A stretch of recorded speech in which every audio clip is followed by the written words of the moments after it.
망가졌는데. 고맙다.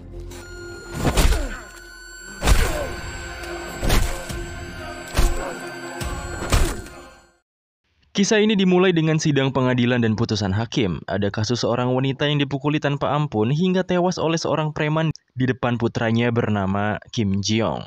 Menurut hakim, ini adalah kedua kalinya terdakwa memukuli seseorang. Namun karena ia telah menunjukkan penyesalan dan tidak berniat untuk membunuh wanita tersebut, ia dijatuhi hukuman 3,5 tahun penjara. Sang anak diam-diam menyaksikan keputusan tersebut dengan air mata yang menetes dari matanya. Ia masih ingat dengan jelas melihat ibunya dipukuli sampai mati. Ia mengangkat kepalanya dan menatap mata sang terdakwa, yang justru malah mengejeknya saat polisi menyeretnya pergi.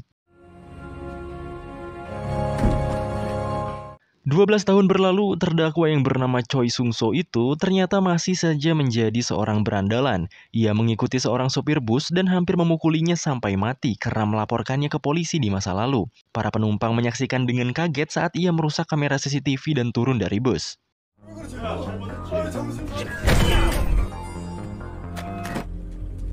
Setelah beres melampiaskan emosinya, ia pulang ke rumah. Tetapi di tengah perjalanan ia melihat sosok pria berhoodie hitam. Ia mulai mendekati sosok serba hitam tersebut dan meneriakkan sumpah serapah. Ia juga menuntut untuk mengetahui mengapa dia diikuti. Sosok berhoodie itu dengan tenang bertanya mengapa penjahat sepertinya masih berkeliaran dengan bebas. Sung-so yang kesal maju menerjang pria misterius tersebut.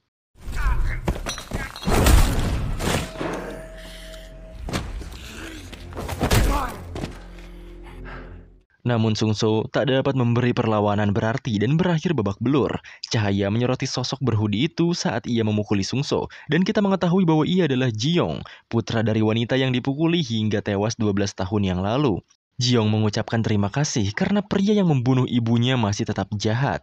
Kemudian ia pun kembali menghantamkan tinjunya dan memuaskan dendam kesumatnya. Setelah itu, Ji-young dengan tenang berjalan pulang dan menatap kosong ke depan ketika ia sampai di rumah. Melihat dari sikapnya, Ji-young tidak menyesal, dan yang masih menjadi misteri adalah apakah ia berakhir membunuh Sung-so. Keesokan harinya, kita kembali bertemu dengan Ji-young di Akademi Kepolisian. Ia sedang mengikuti kuliah dari Profesor Lee Jun-yob.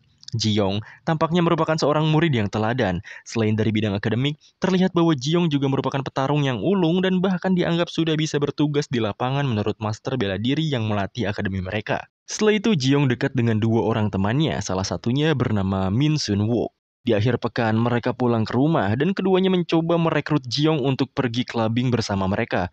Ji-young jelas menolak dengan alasan ia sangat sibuk di akhir pekannya. Dalam perjalanan pulang, Ji-young selayaknya murid teladan membantu seorang nenek tua mendorong gerobaknya, dan nenek itu memberinya beberapa permen sebagai ucapan terima kasih. 수고비. 잘 먹겠습니다. Sesampainya di rumah, ia menonton berita tentang seorang pria bernama Kim yang masuk ke rumah orang sembarangan dan mengamuk saat ia diminta pergi. Amukannya itu menyebabkan pemilik rumah harus dirawat selama 18 tahun. Sayangnya, pengadilan memutuskan untuk memenangkan Kim dan menolak surat penangkapan yang dikeluarkan oleh polisi. Keputusan ini memicu kecaman keras dari warga dan Ji-young melihat lebih jauh ke dalam kasus ini. Setelah mengetahui lebih banyak tentang kasus ini dan riwayat kriminal Tuan Kim, ia menuju ke rumah korban.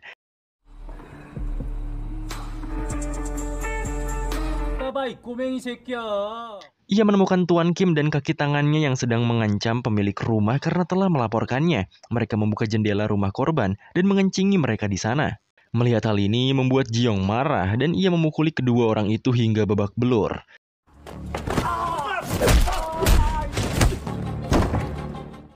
Sepanjang akhir pekan, Ji-young tetap sibuk menyerang para penjahat yang dibiarkan bebas oleh pengadilan. Bahkan ia menghadapi seorang dokter pemerkosa dan memberinya ultimatum untuk berhenti dari dunia kedokteran dan berubah.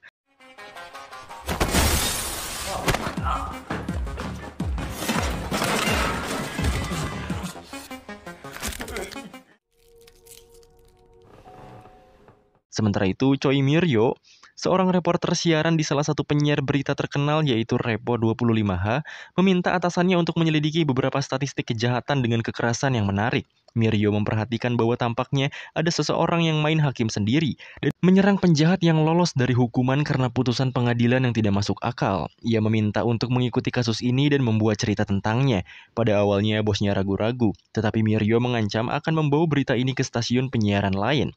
Setelah mendapat persetujuan atasannya, ia segera mulai bekerja dan menamai proyek itu sebagai vigilante. Di Akademi Kepolisian, Seon-wook, Ji-young, dan satu teman mereka yang lain berdebat tentang pekerjaan rumah mereka. Profesor Jun meminta mereka untuk mendiskusikan mengapa sebagian besar kasus pembunuhan dingin tidak terpecahkan dan apakah ada hubungannya dengan reformasi.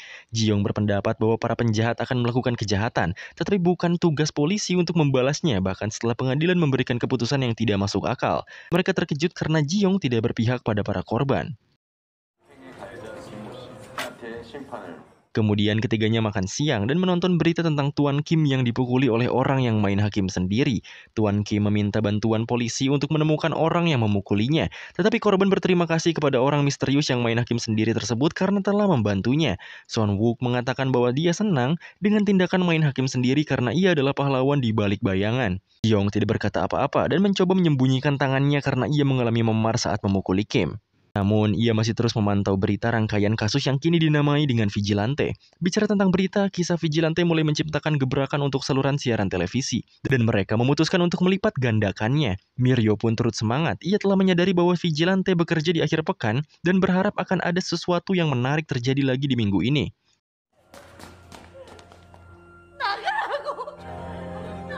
Sayangnya tidak ada sesuatu yang menarik yang terjadi karena target yang diincar oleh Ji-young ternyata menyesal dan ingin bertobat.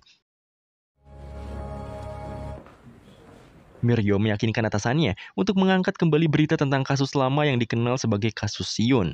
Ia bersikeras agar mereka mengungkap identitas pelakunya dan beralasan jika sudah tugas media untuk mencegah kerusakan sekunder. Ia berharap dengan dibukanya kasus ini menjadi umpan untuk sosok vigilante.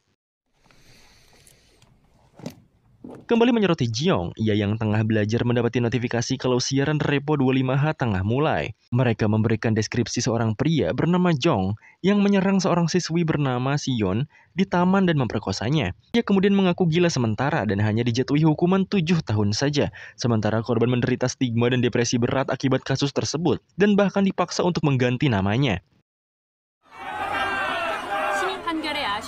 Siaran tersebut memicu kemarahan dan netizen melacak pelakunya, yaitu Jong Dok-hung yang baru-baru ini dibebaskan. Banyak juga warga yang melakukan aksi vandalisme di depan apartemen untuk menuntut keadilan. Di sisi lain, Miryo dan bosnya menunggu vigilante muncul sehingga mereka dapat merekam kejadian tersebut. Pada saat yang sama, Ji-young dan Sun-wook ditugaskan untuk membantu Profesor Jun dengan aplikasi profilnya. Setelah menonton acara di Repo 25H, Ji-young menggunakan komputernya dan mengakses ke file kriminal saat bekerja dengan Profesor Jun untuk menyelidiki Ji-young lebih lanjut.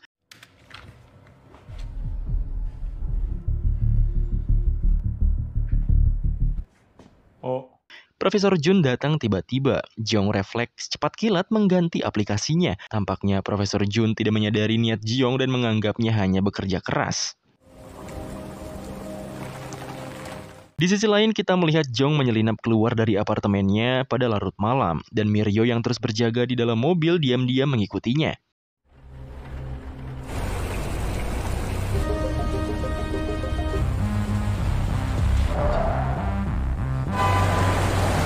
Jeong pergi ke sebuah pelabuhan, namun sayang Miryo kehilangan jejak karena mobil yang digunakan Jeong banyak yang serupa. Esokan paginya, polisi diberitahukan bahwa Dok-hung memotong gelang kaki elektroniknya dan sedang dalam pelarian. Mereka berasumsi bahwa Jeong mungkin menjadi penumpang gelap dan berencana untuk melarikan diri dari negara itu. Mereka pun segera bergegas ke pelabuhan karena masyarakat mengancam mereka. Kembali ke sekolah, Jeong sempat terganggu oleh berita terbaru, namun berhasil menjawab pertanyaan Profesor Jun dengan benar. 또 따라서 지용 생각해서 그런 것 같습니다. Pelabuhan, Miryo kesal karena polisi mungkin akan mengambil semua pujian jika mereka menangkap Jeong sebelum vigilante menghukumnya. Ia ingin mendapatkan video saat vigilante menghukum pelaku kejahatan seksual itu. Sayangnya, setelah polisi menggeledah seluruh pelabuhan, hasilnya tidak menemukan apa-apa. Sebagai tindakan pencegahan, mereka mengirim 2 petugas polisi untuk menjaga Siun. Sayangnya, karena kekurangan tenaga polisi di TKP, suatu petugas dipanggil kembali ke pelabuhan dan hanya 1 petugas saja yang berjaga di kediaman Siun. Oke. Yeah. Dalam perjalanan keluar apartemen sebelum pergi ke pelabuhan, salah satu petugas tersebut melihat seorang pengantar barang dan memeriksa untuk memastikan bahwa ia bukanlah Jeong.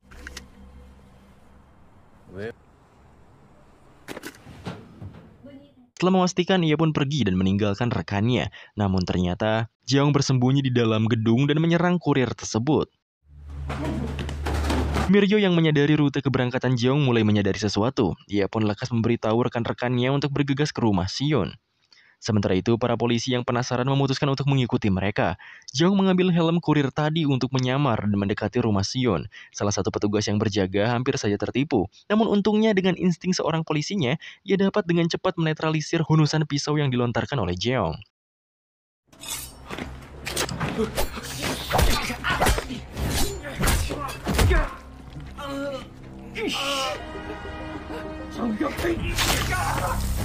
Sion yang membuka pintu untuk memeriksa penyebab keributan di luar terkejut saat melihat Jeong. Petugas tersebut memintanya untuk menyelamatkan diri saat ia mencoba melawan Jeong. Karena petugas tersebut sudah lemah, ia tidak dapat menahan Jeong yang pergi mengejar Sion.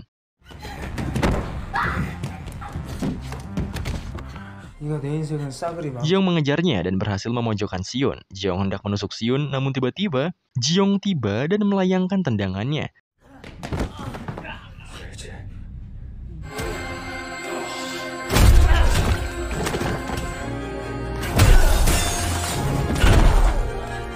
Setelah itu, Jeong diam-diam meninggalkan tempat kejadian dan hampir tertabrak oleh Miryo yang sedang dalam perjalanan ke TKP. Polisi sudah tiba dan mencoba mengamankan tempat kejadian. Namun Miryo berhasil menyelinap melewati mereka dan dikejutkan oleh apa yang dilihatnya. Jeong mati, dan vigilante membuat Jeong menulis pesan permintaan maaf di dinding. Pesan tersebut berisi permintaan maaf Jeong. Jeong pun berkata bahwa ia berencana untuk mengisi kekosongan yang ditinggalkan oleh hukum yang tidak masuk akal. Ia akan menegakkan keadilannya sendiri sebagai vigilante. Berita kematian Jeong akhirnya beredar luas. Polisi segera berkumpul kembali dan mencoba mencari tahu mengapa vigilante membuat Jeong meninggalkan pesan di tembok dengan darah. Salah satu detektif mencatat bahwa pesan tersebut berasal dari Tao Te Ching dan merujuk pada sebuah jaring di surga yang menangkap para pendosa. Salah satu petugas mempertanyakan apakah tindakan vigilante yang dilakukan kepada Jeong itu salah, padahal Jeong juga menikam rekan kerja mereka.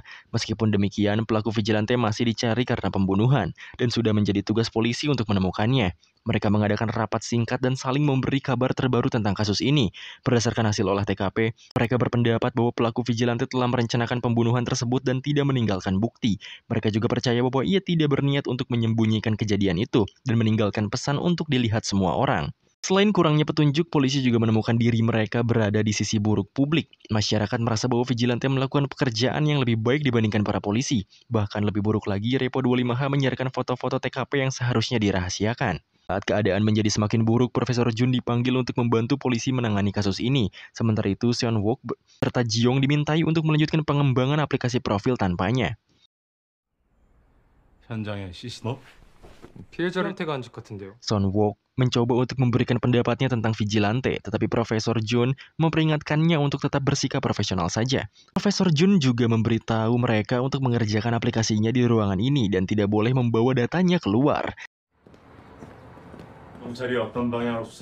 Setelah itu, Profesor Jun bertemu dengan detektif yang bertanggung jawab atas kasus ini dan mengunjungi TKP. Saat berada di sana, seorang murid protes pada polisi karena mencoba menangkap vigilante. Sedangkan di mata mereka, justru vigilante merupakan seorang penyelamat. Di sisi lain, Repo 25H sedang dilanda kebisingan karena dualitas publik. Di sisi lain, ada yang memuji tindakan mereka dalam menunjukkan keadilan vigilante. Sementara di sisi lainnya, ada yang mengkritik mereka karena menganggap vigilante seorang penjahat dan sengaja membuat kisahnya terlihat menarik. Namun Miryo berniat untuk mengikuti cerita ini sampai akhir. Ia mengklaim bahwa media sejatinya mendapatkan kekuatan dari rating dan jumlah penonton yang tinggi. Ia kemudian mengkritik bosnya, yang ironisnya dahulu sering merengek karena rating mereka selalu rendah, tapi justru sekarang malah protes saat rating mereka melonjak tinggi. Miryo bersikeras bahwa sudah menjadi peran mereka untuk menjadi promotor vigilante dan mengusung konsep kejahatan. Kemudian ia memilih 3 pelaku kasus untuk ditayangkan dengan harapan dapat mengetahui preferensi para pelaku vigilante dan sekaligus mengalihkan perhatian polisi.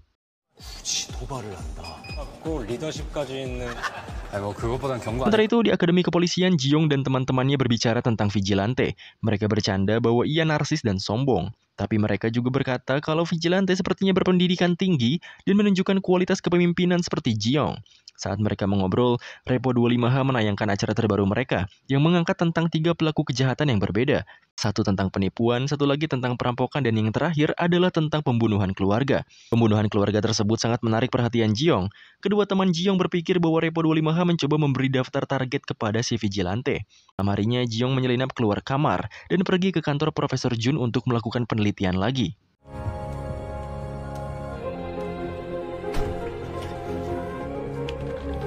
Jiong mencari tahu tentang kasus pembunuhan keluarga dan mengetahui bahwa pada bulan Juli 2018, seorang pria masuk ke rumah mantan bosnya dan membunuh ibu dan 2 anaknya. Pelakunya bernama Seo, dan setelah pembunuhan itu, ia justru malah berpesta dan mengunggah foto-foto di sosmed seolah-olah tidak ada yang terjadi. Ia dijatuhi hukuman ringan dan kembali berpesta sepanjang malam.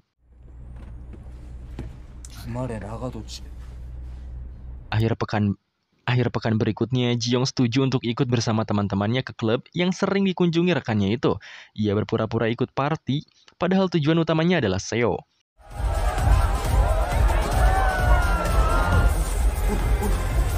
Jiong, yang dapat berurusan langsung dengan Seo, berhasil mendengar percakapan bagaimana Seo berhasil mendapatkan hukuman ringan dengan memanfaatkan anak di bawah umur. Jadi mereka tidak dihukum dengan berat karena dilindungi Undang-Undang Perlindungan Anak. Belum selesai Jiong menguping, wanita di sampingnya menyeretnya pergi dan membawanya ke sebuah lorong. Wanita tersebut menduga kalau Jiong menatap Seo karena ia tertarik dengan sebuah permen kecil yang ternyata merupakan barang haram. Ternyata Seo juga seorang pengedar narkoba kecil dan menjalankan bisnisnya di klub, dan ia hanya menjual narkoba kepada mahasiswa internasional saja. Setelahnya, wanita cantik itu memasukkan permen tersebut ke mulutnya, kemudian tiba-tiba mencium Jiong dan mentransfer benda tersebut dari mulut ke mulut. Jiong pun secara tidak sengaja nge-fly, akhirnya ia hilang kesadaran dan mendapati dirinya berada di rumah keesokan harinya dalam keadaan hampir tidak ingat apa yang terjadi.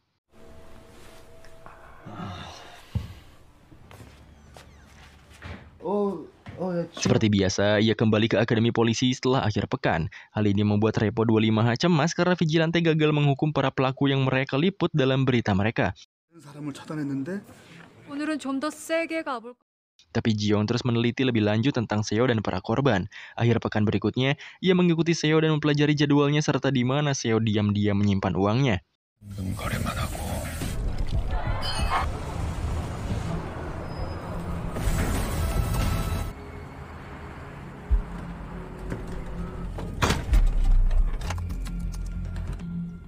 Jiong memberi Seo kesempatan untuk bertobat dengan meninggalkan nomor detektif narkotika dari Busan di kaca depan mobil Seo. Tetapi Seo mulai paranoid dan meminta temannya bernama Sung Yeol untuk memeriksa nomor tersebut untuknya. Sung Yeol menelpon nomor itu dan memberitahukan bahwa nomor tersebut adalah milik agen BNN di Busan.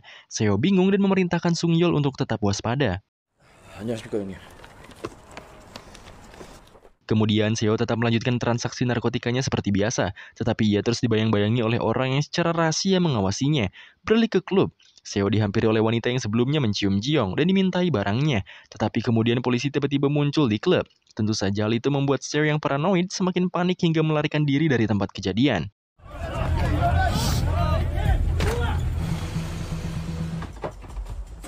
Ia bergegas ke rumahnya dan mencoba mengambil simpanan uang rahasianya. Sayangnya kamarnya sudah dibobol dan uangnya pun hilang. Tapi tak lama setelahnya Jiong muncul beserta uang Seo. Jiong berkata bahwa ia akan membakar uang-uang tersebut.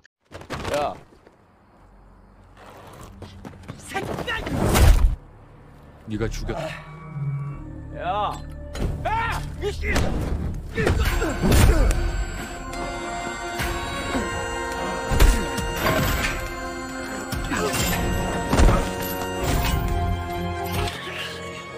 Jiong kembali menghajarnya dan menunjukkan video anak kecil yang jadi korban pembunuhannya. Tapi seperti sebelumnya, Jiong berakhir membunuh targetnya, kemudian pulang ke rumah dan tidur.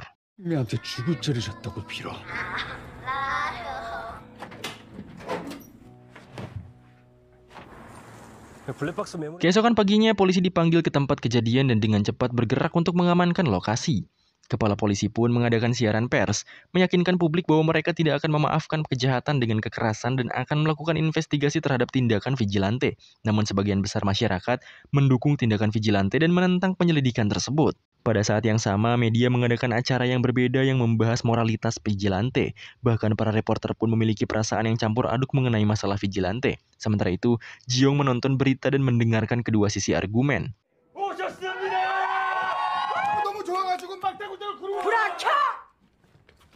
Kembali ke Repo 25H, stasiun televisi ini merayakan kesuksesan acara tersebut. Namun Mirio justru kesal melihat rekan kerjanya yang malah leha-leha. Dia memerintahkan mereka untuk kembali bekerja dan menemukan bukti tentang kasus Seo. Rekan kerja Mirio berkata kalau ia sudah mencobanya, tetapi polisi hanya memberikan secuil informasi dasar untuk mereka. Melihat itu, Mirio semakin bersikeras agar mereka kembali melanjutkan pekerjaan mereka, hingga akhirnya pesta pun dibatalkan dan mereka lanjut bekerja.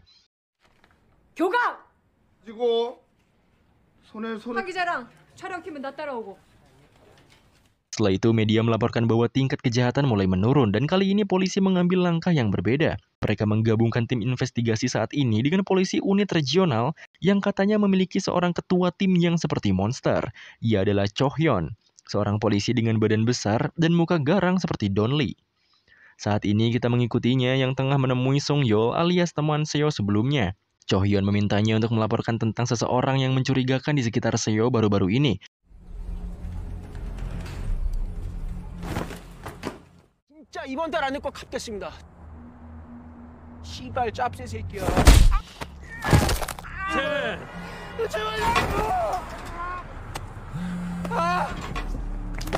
Sung Yeol bersikap keras kepala, namun setelah dihajar dan hampir mati dilempar dari atas gedung, ia sadar dan mengungkapkan apa yang ia ketahui. Dengan ketakutan, ia berkata kalau dirinya tidak tahu banyak karena ia sendiri tidak melihat sesuatu yang aneh. Ia hanya memberitahu Cho Hyun bahwa jika ada seseorang yang mengikuti Seo di klub.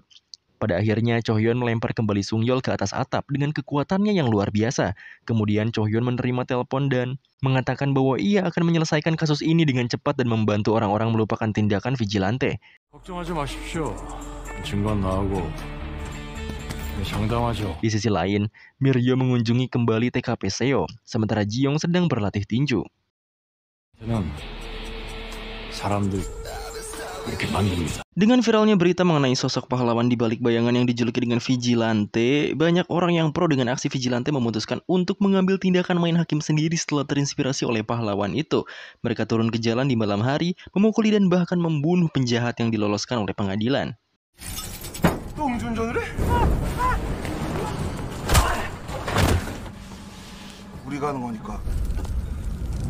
법이 뭔데 피해자는 쏙. Media melaporkan tentang vigilante dan diskusi hangat terjadi di berbagai acara bincang-bincang. Seperti yang diharapkan, beberapa orang membela tindakan vigilante, sementara yang lain mengutuk tindakan kekerasan ini. Sementara itu, Ji-young dan teman-temannya menonton berita tersebut, dan Seon-wook terkejut karena Ji-young setuju dengan pendapatnya yang membela vigilante. Biasanya mereka berada di pihak yang berlawanan, tetapi kali ini mereka setuju bahwa sistem peradilan gagal melindungi para korban kejahatan. Sementara itu, di tempat lain, polisi harus berhadapan dengan kemarahan publik dan para peniru vigilante. Seperti yang diharapkan, Cho Hyun menangani kasus ini dan bersikeras untuk menangkap pelaku vigilante yang sebenarnya. Sejauh ini timnya tidak memiliki petunjuk baru dan tampaknya para penjahat lebih takut pada vigilante daripada aksi polisi. Sementara itu, Mirio terus mencari kasus-kasus baru untuk diliput dan menjadi umpan bagi vigilante. Saat ini ia tertarik pada pembebasan seorang supir truk yang dengan dinginnya menabrak seorang kurir pengantar barang. Sopir truk tersebut hanya dipenjara selama 1 tahun 2 bulan. Tetapi sial baginya, Ji-young sudah mengetahui kasus tersebut. Ia telah menggunakan aksesnya ke file profil Profesor John untuk memilih target barunya. Bahkan ia juga bisa menonton rekaman CCTV dari kejahatan tersebut. Terlihat seorang kurir yang tengah membawa barang sembari menyeberang, sampai tiba-tiba sebuah truk melaju dan melindasnya. Si pengendara turun dan menghampiri korban yang masih bernapas dan minta tolong. Tetapi bukannya ditolong, pengendara tersebut malah melindasnya lagi supaya dia benar-benar mati. Ironisnya, hal seperti ini kerap terjadi juga di negeri kita, karena pelaku tak ingin membiayai korban yang cacat seumur hidup, jadi mereka memilih untuk membunuh korbannya agar mereka hanya perlu menanggung biaya kematian si korban saja. Ji-young marah dengan kurangnya penyesalan yang ditunjukkan oleh pengemudi truk ini. Tapi kemudian Seon-wook tiba-tiba masuk ke kantor Profesor John. Ji-young dengan cepat berbohong bahwa ia sedang bekerja karena tidak bisa tidur. Hari-hari berlalu, dan kehidupan di Akademi Kepolisian berjalan seperti biasa.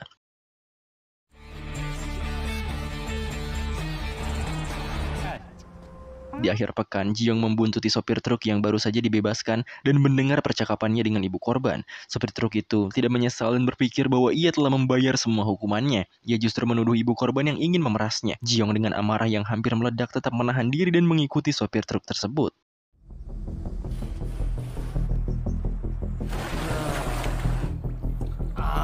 Adegan beralih di dalam sebuah pemandian. Si sopir truk tampak menikmati waktu pribadinya. Namun tiba-tiba seseorang datang dan menggenggam kepalanya lalu menenggelamkannya berkali-kali. Tapi ternyata sosok itu bukan Ji-young, karena ia memakai topeng dan pengubah suara. Kali ini seseorang berhasil mencapai target sebelum Ji-young melakukan aksinya. Dan siapakah vigilante peniru baru ini? Di sisi lain, Ji-young berjalan pulang dan kembali membantu si nenek pembawa rongsokan.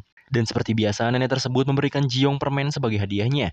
Di saat bersamaan, media dengan cepat memberitakan kematian sopir truk tersebut. Ji-young yang melihatnya dari TV pun kaget. 진짜 비질란테의 소행으로 보고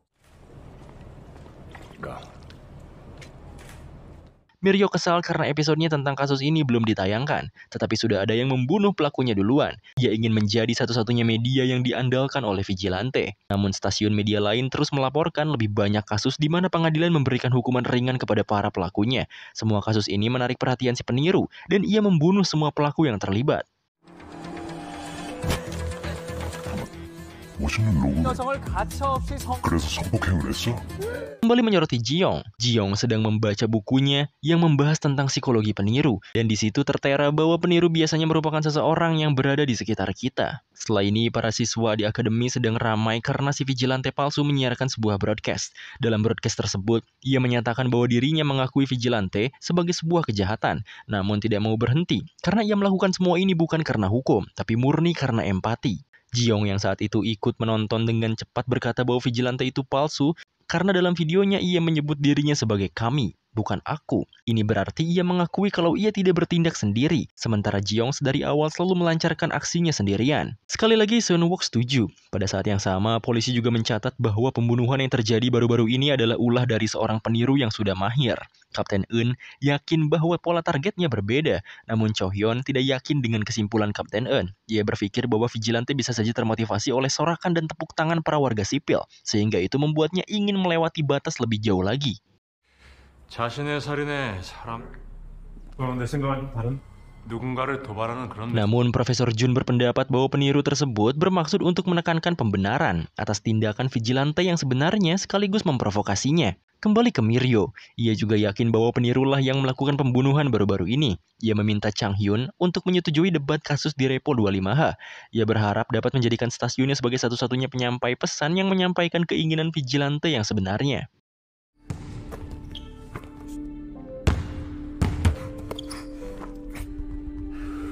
Adegan beralih pada Ji-young dan Sun-wook yang tengah bermain basket. Mereka tampak selalu imbang. Kemudian di asrama, Sun-wook pergi keluar. Ia beralasan bahwa ia meninggalkan sesuatu di kantor Profesor Jun. Setelah temannya pergi, Ji-young mulai menonton siaran Repo 25H yang menayangkan debat mengenai vigilante. Selama debat, Miryo menyerang anggota parlemen dengan keras dan menunjukkan bahwa mereka harus disalahkan atas ketidakadilan yang terjadi sekarang di negara ini. Ia menyatakan bahwa kebanyakan orang akhirnya menanggung kerusakan sekunder karena kekurangan hukum. Ia secara terbuka mengklaim bahwa masalahnya bukanlah di vigilante, tetapi hukum negara mereka sendiri yang menawarkan perlindungan lebih kepada para penjahat. 그저 준법 의식과 생각하지는 않으십니까? Ji-young terus memperhatikan Miryo selama debat dan tertarik dengan pemikirannya.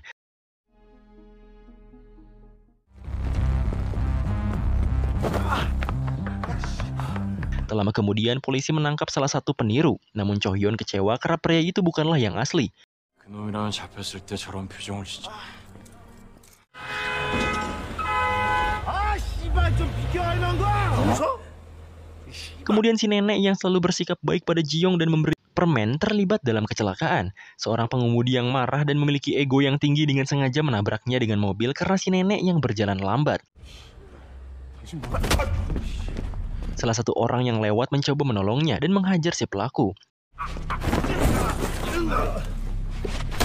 Tetapi kemudian polisi memintanya untuk ikut dengan mereka ke kantor polisi karena ia telah menghajar si penabrak. 이거 저렇게 때리면 어떡합니까? 그게 말이 됩니까? 고소요? 아 무슨 법이긴 해요.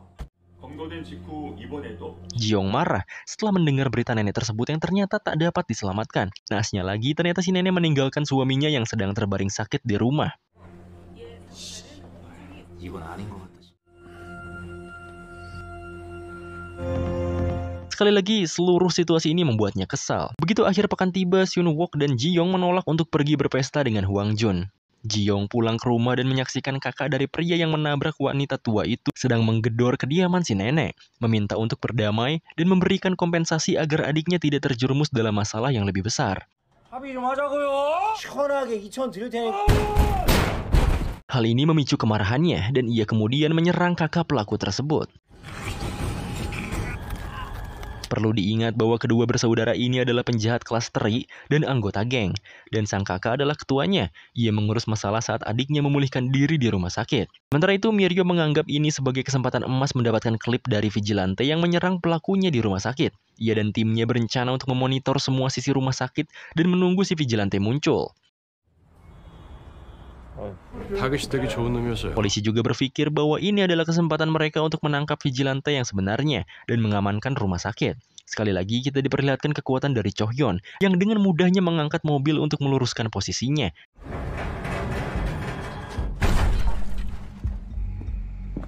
Di balik semua itu, ternyata Ji-young berhasil melewati pengawasan polisi dan berhasil menyelinap ke kamar inap si pelaku setelah memberi laporan palsu kepada penjaga kalau ada yang menabrak mobilnya.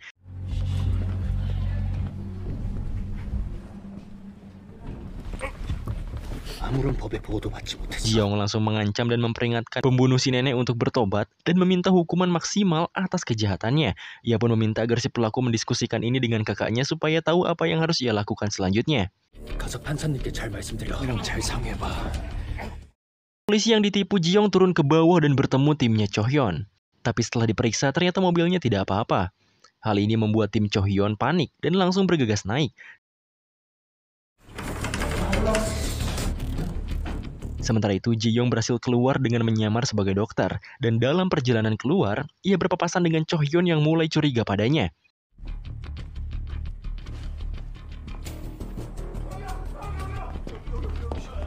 Begitu si pelaku membunyikan alarm, Cho Hyun menyadari bahwa ia baru saja melihat vigilante dan mulai mengejarnya. Ji-young dengan cepat membuang jas dokter yang ia kenakan, dan bergegas keluar dari rumah sakit.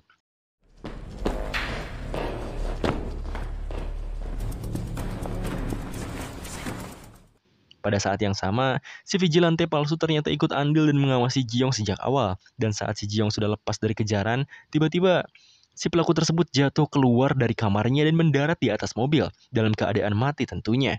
Mirio mendapatkan klip pria itu jatuh dari jendela kamar rumah sakitnya. Ji-young terkejut dan menyaksikan polisi mengepung tempat kejadian. Ia kemudian melihat vigilante palsu masuk ke dalam ambulans dan pergi. Ia dengan cepat mengikuti mobil tersebut dan menyelinap ke dalam. Dengan terengah-engah, ia bertanya kepada vigilante palsu itu siapa dia. Pria bertopeng itu menjawab bahwa dirinya senang bertemu dengan Ji-young. Ji-young tersenyum dan si vigilante palsu senang karena bertemu dengan kembarannya.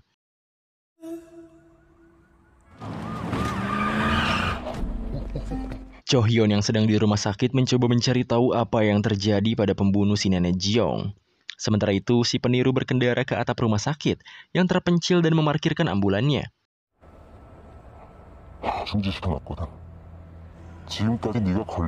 Si peniru sangat bersemangat dan mengatakan banyak hal. Ia bertanya apakah Ji-young khawatir dengan kamera CCTV dan meyakinkannya bahwa ia telah mematikan semuanya.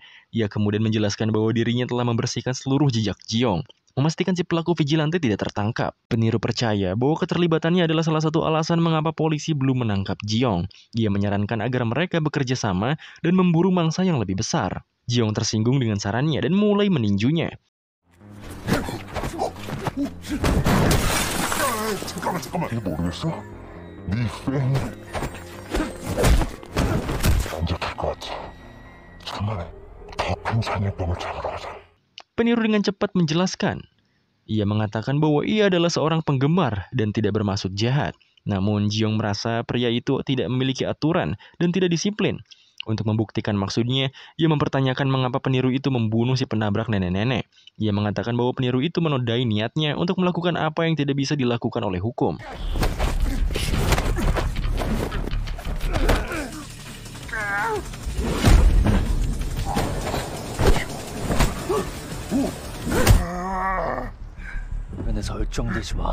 Pertarungan terus berlanjut sampai akhirnya Ji-young berhasil memojokkan si peniru hingga ia hampir jatuh. Setelah perkelahian yang singkat namun sengit, Ji-young memperingatkan penirunya untuk menjauh darinya.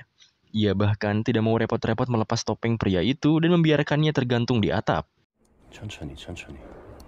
이게 전부 다 Balik ke rumah sakit, Cho Hyun memeriksa catatan di bagian medis dan mencoba mengidentifikasi pria yang dilihatnya. Dan pencariannya terbukti sia-sia. Di sisi lain, Miryo memeriksa rekaman dari rumah sakit dan menyadari bahwa ia berhasil merekam pelaku yang sebenarnya meninggalkan tempat kejadian. Sementara itu, Ji-young pulang ke rumah dan merawat luka-lukanya. Ia menerima pesan dari peniru yang meminta mereka untuk bekerja sama. Namun Ji-young mengabaikan pesan tersebut. Beralih ke tempat lain, kakak dari Sundo tampak memarahi anak buahnya karena tidak becus melindungi adiknya, bahkan tidak dapat menemukan petunjuk mengenai identitas vigilante. Ia pun menyuruh anak buahnya untuk segera membawa vigilante agar ia dapat membunuhnya. Setelah itu Cho Hyun masuk dan menghadapi kakak si pelaku penabrak nenek-nenek. Ia datang dengan niat untuk memperingati sang kakak agar tidak mengambil tindakan sendiri dan menyerahkan segalanya pada polisi. 정과 8번. 장순일이다. 순도. Keesokan harinya, Miryo mendapat kunjungan dari Chong Kang-ok, seorang konglomerat dan wakil ketua perusahaan Deka Group. Dari bekas luka di wajahnya saja, kita dapat mengetahui bahwa Kang-ok adalah si peniru dan menggunakan pengaruh jabatannya untuk menjauhkan Ji-young dari polisi. Perusahaannya yang bernama Deka Group adalah pemegang saham terbesar dari Repo 25H. Pertama, ia akan di sana untuk berterima kasih kepada Miryo yang telah membangun image yang baik bagi vigilante, pembawa kekerasan yang membuat ketenangan bagi orang-orang, bukan kecemasan. Kedua, ia di sini untuk mengajak Miryo bekerja sama dan memberinya dukungan penuh. Namun Miryo bersikeras bahwa ia ingin bekerja tanpa pengaruh dari luar. Kang-ok tidak menyerah dan malah meminta untuk berbicara empat mata dengannya. Ia mengaku bahwa dirinya menyukai vigilante dan mensponsori perusahaan yang memperkerjakan anak-anak muda yang ditangkap karena meniru vigilante.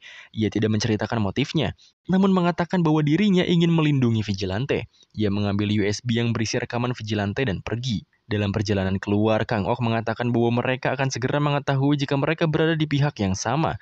Miryo tertawa karena segala sesuatu mulai menarik baginya.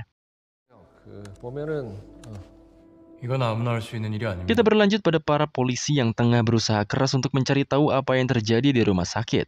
Sejauh ini mereka tidak dapat menemukan rekaman CCTV dan mulai merasa bahwa vigilante mempermainkan mereka.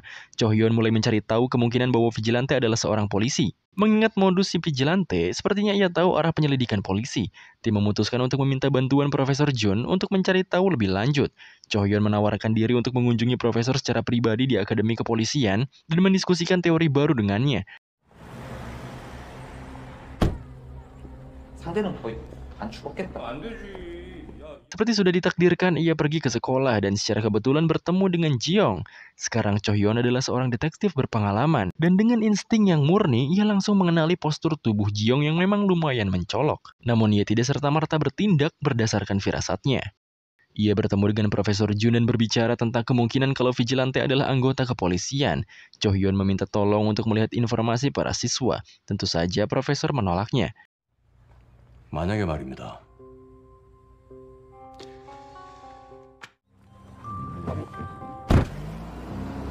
Setelah Cho Hyun pergi, Profesor Jun terlihat terganggu dengan percakapan mereka sebelumnya. Sebaliknya, Miryo mulai menyelidiki perusahaan pro-vigilante dan menemukan subsidi yang berbeda, Sewol Future Research, yang dipimpin oleh Kim Samdo. Samdo adalah orang yang bermasalah namun berhasil menghindari penjara berkat kurangnya bukti dalam kasus yang menimpanya. Miryo memutuskan untuk menghubungi jurnalis yang sedang meliput Samdo. 특종사건이야, 특종사건. 아까 거기 비질란테 광수대 팀장. Kemudian kita beralih ke Akademi Polisian. Hwang Jun memberitahu Ji-young dan Sen-wook bahwa Cho Hyun adalah detektif kasus vigilante yang terkenal. Hwang Jun mengira sang detektif semakin dekat dengan vigilante dan merasa senang. Namun Ji-young tampak cemas. Bicara tentang Cho Hyun, saat ini ia terus menyelidiki kasus Sundo dan menemukan bahwa Jong Sun-il, kakak dari pelaku pembunuh si nenek, ternyata bergerak sendiri walaupun sudah ia peringatkan oleh Cho Hyun. Cho Hyun mengunjungi markas Sun-il. Tanpa babi bu, ia langsung menghajar antek-anteknya. Cho Hyun terus menerobos masuk dan dikeroyok, tetapi ia sama sekali tak tergoyahkan dan menghajar habis anak buah Sun-il. 제가 너한테 반말을 하겠습니다. 장수 죽여!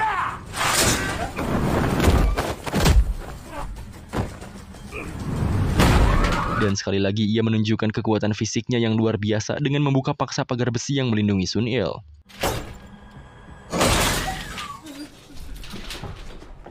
Sekali lagi Cho Hyun menegaskan bahwa mereka harus berhenti mengacaukan kasus ini dan menyerahkan semuanya kepada polisi. 홍성.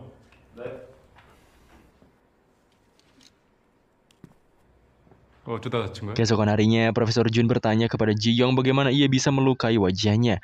Ji-young berbohong bahwa ia terluka saat melakukan sparring di gym dekat rumahnya.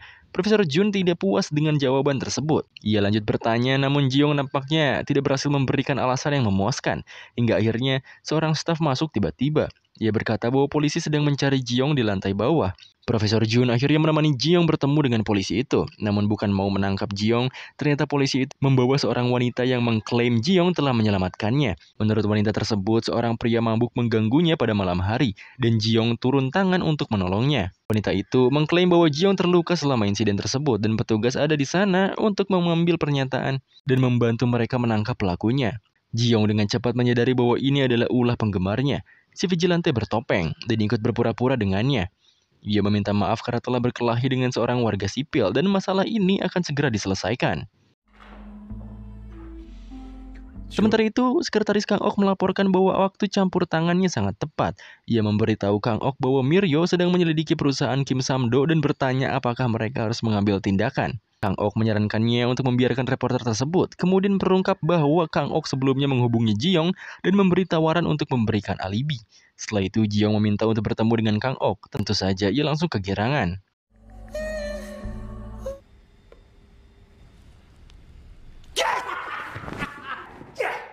Di tempat lain, Miryo bertemu dengan Dae-seok, rekannya yang seorang jurnalis. Untuk mendapatkan lebih banyak informasi mengenai aktivitas Seoul Future Research, ternyata perusahaan ini bergerak di bidang impor bahan baku, pengembangan game, impor peralatan olahraga, dan hiburan. Namun ini hanyalah sebuah kedok belaka. Mereka sebenarnya menjalankan situs perjudian ilegal terbesar di Korea. Dikabarkan juga bahwa bosnya terlibat dalam distribusi narkoba. Samdo dikenal suka membunuh siapa saja yang mengganggu dirinya dengan kejam. Dae-seok dengan senang hati bekerja sama dengan Miryo untuk membongkar perusahaan tersebut. Ia menceritakan bahwa ada seorang aktor yang dekat dengan Samdo dan ingin memberinya beberapa informasi. Aktor tersebut bernama Yoon Jae-hak. Ia tiba-tiba menghubunginya dan meminta untuk bertemu.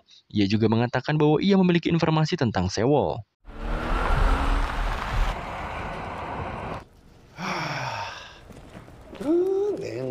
Adegan beralih kepada Kim Samdo yang tengah menyiksa orang-orang yang melaporkannya dan menjadi saksi atas tindakan kriminalnya. Kemudian pada akhirnya ia memberi makan dua orang tersebut kepada para babi yang kelaparan.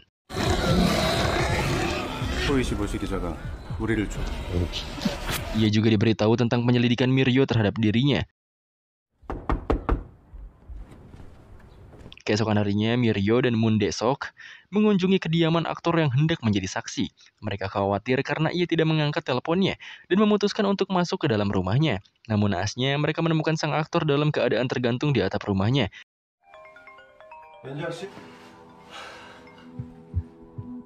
Dan saat interogasi pun polisi bersikeras bahwa sang aktor bunuh diri. Sikap polisi membuat Miryo marah dan akhirnya terpaksa ia kembali ke kantor tanpa informasi apapun. 연장에게 보여준다는 자료 어딘데? Akhir pekan tiba, Ji-young juga menyadari bahwa Cho-hyun mengikutinya. Beruntung Kang Ok mengirim wanita yang memberikan alibi kepada Ji-young untuk menemuinya di stasiun bus. Melihat Cho-hyun yang semakin mendekat, Ji-young izin ke toilet dan dengan berani memperkenalkan dirinya kepada sang detektif. Pada titik ini, Cho-hyun cukup yakin bahwa Ji-young adalah vigilante yang sebenarnya. Sang detektif bertanya apa yang Ji-young pikirkan tentang apa yang akan dikatakan vigilante tentang dirinya dalam sebuah laporan. Ji-young menjawab bahwa vigilante akan bersikap objektif tanpa terdengar antisosial karena ia tidak akan berpikir bahwa ia melakukan kejahatan. Cho-hyun kemudian mengatakan bahwa ia akan memberantas kejahatan, bukan vigilante. Maka dari itu, ia memperingatkan Ji-young untuk menghentikan tindakan vigilante dan menggunakan bakatnya untuk kebaikan saja. Jelas, Ji-young berpura-pura tidak tahu apapun yang dibicarakan Cho-hyun. Dalam sebuah kilas balik, kita mengetahui bahwa Cho-hyun mengatakan jika masyarakat mengetahui bahwa vigilante adalah orang yang baik dengan pekerjaan yang bagus, tampan dan muda, mereka akan tergila-gila padanya. Ia tidak mau mengambil risiko itu. Maka dari itu, ia meminta profesor untuk membuat daftar tersangka yang sesuai dengan profil vigilante dan menimpakan semua tuduhan pada yang terburuk untuk menunjukkan pada masyarakat bahwa vigilante yang selama ini mereka bela merupakan sampah masyarakat. Sedangkan Kang Ok memperhatikan Cho-hyun dan Ji-young saling berhadapan dari jauh. 비질란테 법. Singkatnya, Ji-yong sedang makan malam dengan wanita yang memberinya alibi palsu. Wanita itu mengungkapkan bahwa ia dibayar dan mengira Ji-yong lah yang memperkerjakannya. Ia mengatakan bahwa dirinya bekerja untuk perusahaan yang mendukung vigilante.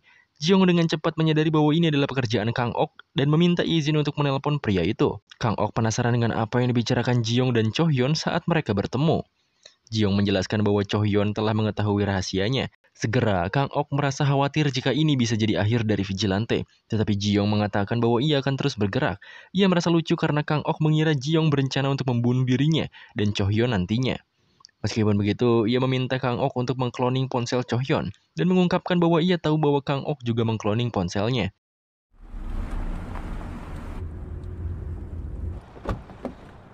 Sementara itu, Miryo dan Dae-sok terus mencari petunjuk baru. Mereka menemukan sebuah geng tua yang dikelola oleh Sewol dan menemukan bukti perdagangan koin kripto QQ ilegal. Mereka mulai mengambil foto dan melihat-lihat, tetapi di tengah penyelidikan tersebut, mereka tertangkap basah dan berusaha untuk kabur.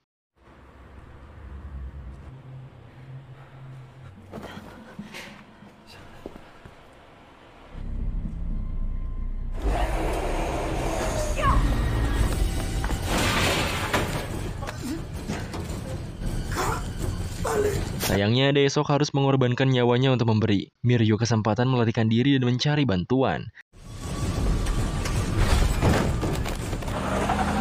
Tetapi pada saat Miryo mendapatkan bantuan dan kembali bersama polisi beserta ambulans, jasad Dae-sok sudah hilang. Dan gudang telah dibersihkan seakan-akan tak pernah disentuh oleh manusia. Komputer dan server yang sempat terekam oleh kamera Miryo sama sekali tidak terlihat. Pada akhirnya Miryo hanya bisa diam tertegun sembari berusaha memproses apa yang telah terjadi, dan para polisi pun akhirnya kembali.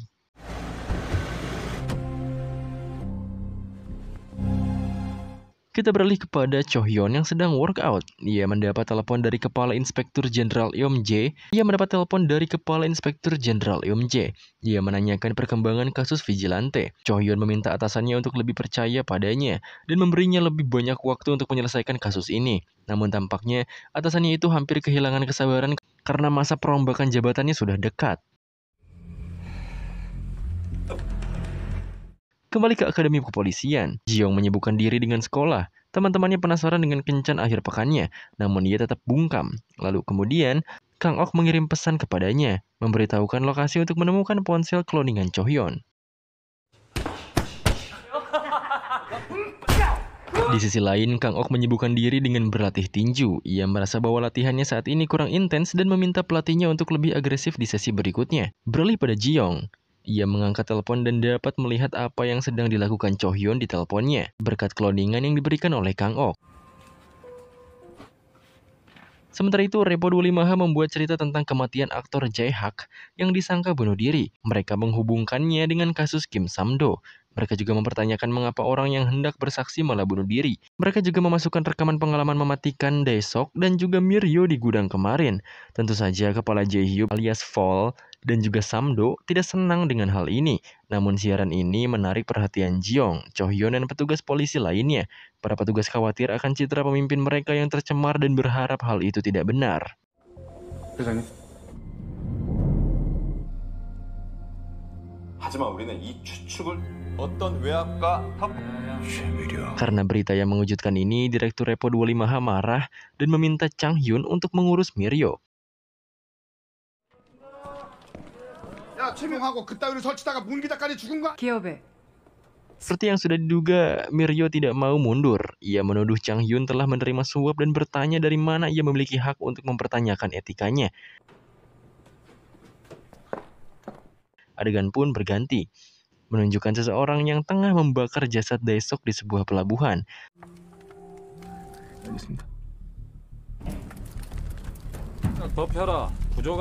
Sementara itu, seorang pria lain menunggu dalam persembunyian untuk menyerang Miryo di tempat parkir Repo 25H.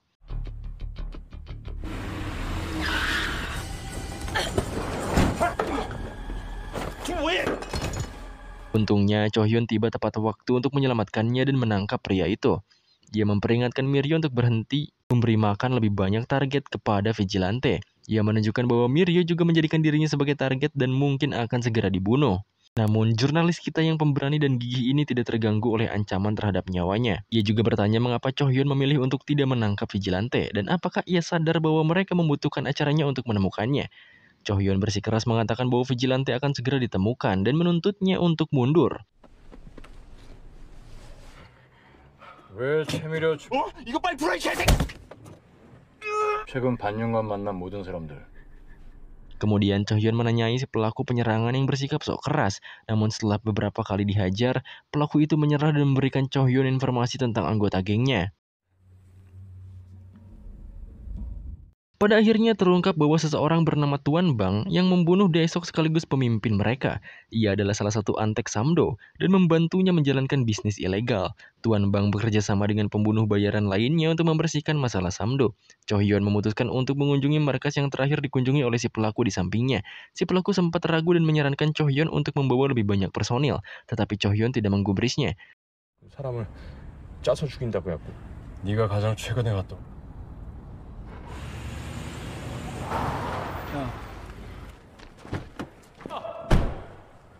Cho Hyun akhirnya sampai. Ia menemukan mereka sedang membersihkan setidaknya 3 mayat sambil memberi makan babi-babinya. Cho Hyun mengambil senjatanya di bagasi, kemudian dengan gagah memerintahkan para pembunuh itu untuk berlutut dan menyerah. Bila mereka melakukannya, setidaknya ia akan memperlakukan mereka seperti manusia. Tetapi sudah jelas mereka tidak akan menurut. Begitu saja dan perkelahian pun terjadi.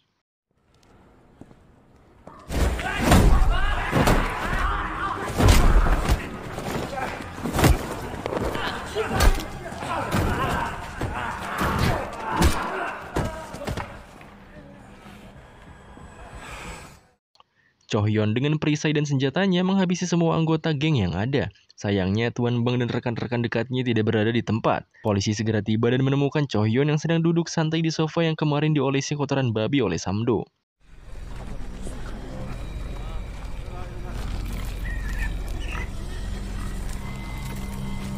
Setelah itu, Cho Hyun dan polisi mengkambing hitamkan geng pembunuh suruhan Samdo sebagai vigilante.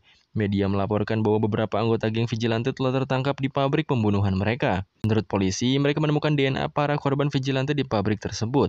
Mereka berpendapat bahwa 2 orang yang ditangkap bekerja untuk perusahaan yang mensponsori kegiatan vigilante. Mereka lebih lanjut menjelaskan bahwa mereka menemukan rincian kasus-kasus vigilante di komputer dalam pabrik tersebut. Media dengan cepat mengajukan pertanyaan karena hal-hal yang tidak masuk akal. Mereka ingin tahu mengapa vigilante tiba-tiba mulai menyembunyikan mayat.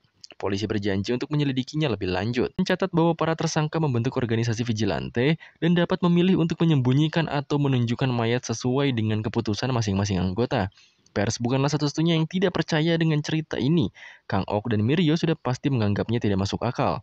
Ji-young merasa tersinggung dan kepala Jae-hyub marah pada Cho Hyun karena tidak melapor terlebih dahulu sebelum mengekspos berita ini. Di sisi lain, Samdo bingung, kenapa malah organisasinya yang dikaitkan dengan vigilante.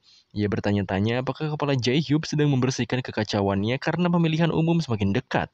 Ia meminta anak buahnya untuk mengurus Cho Hyun dan kepala polisi. Sementara itu, Samdo terus menjaga penampilannya sebagai pengusaha dan menghadiri berbagai acara.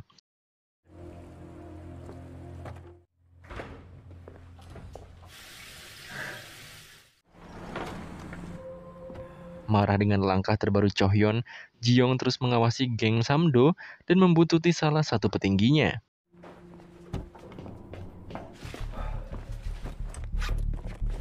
Bawahan Samdo itu tampak hendak mencicipi seorang wanita yang pingsan, tetapi sebelum ia mulai, Ji-young menyergap dari belakang dan menyeretnya.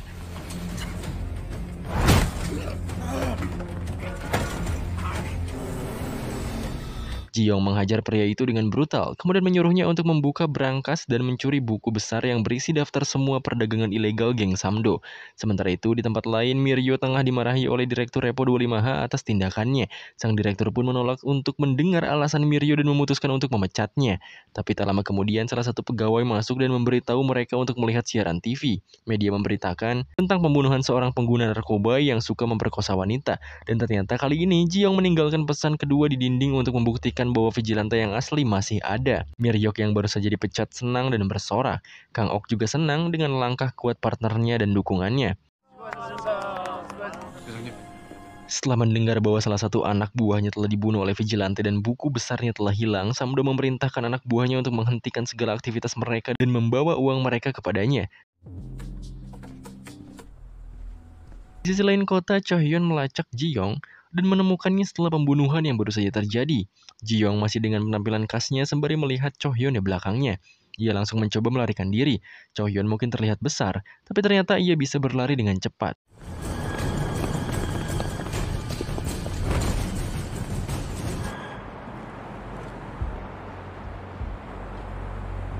Ia berhasil memojokkan Ji-young di sebuah lorong gelap, dan mereka pun akhirnya berhadapan berbicara mata ke mata. Cho Hyun berkata kalau ia khawatir Ji-young kehilangan arah dan berkata bahwa sehebat apapun sesuatu apabila tak dikontrol, hanya akan berakhir sebagai senjata mematikan.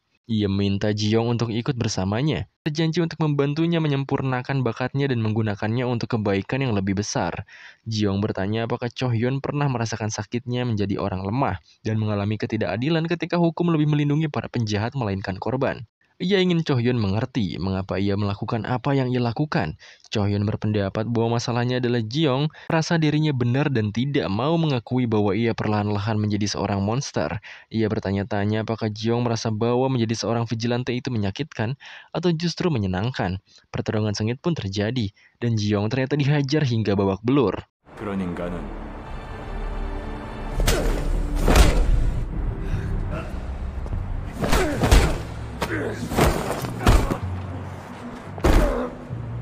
무겁게 처벌하는 반역죄야. 월급이나 처먹고 밖에 없는 것 같아. Tetapi walaupun diambang kematian, Ji-young menolak untuk mundur. Cho Hyun mengklaim bahwa Ji-young adalah pengkhianat karena ia melawan sistem dengan keras. Cho Hyun memahami perspektif Ji-young, tetapi baginya, menjadi polisi adalah yang utama. Inilah sebabnya mengapa ia sangat marah dengan polisi yang korup. Ia ingin Ji-young menjadi polisi yang lebih baik dan bukan menjadi seorang vigilante. Pukulan dan topik mereka yang intens diakhiri dengan Cho Hyun yang menjepit Ji-young ke tanah dan mencekiknya. Ia pun mengatakan bahwa ia akan membunuh Ji-young saat itu juga. Sementara itu, Kang Ok diam-diam mengamati mereka dari jauh.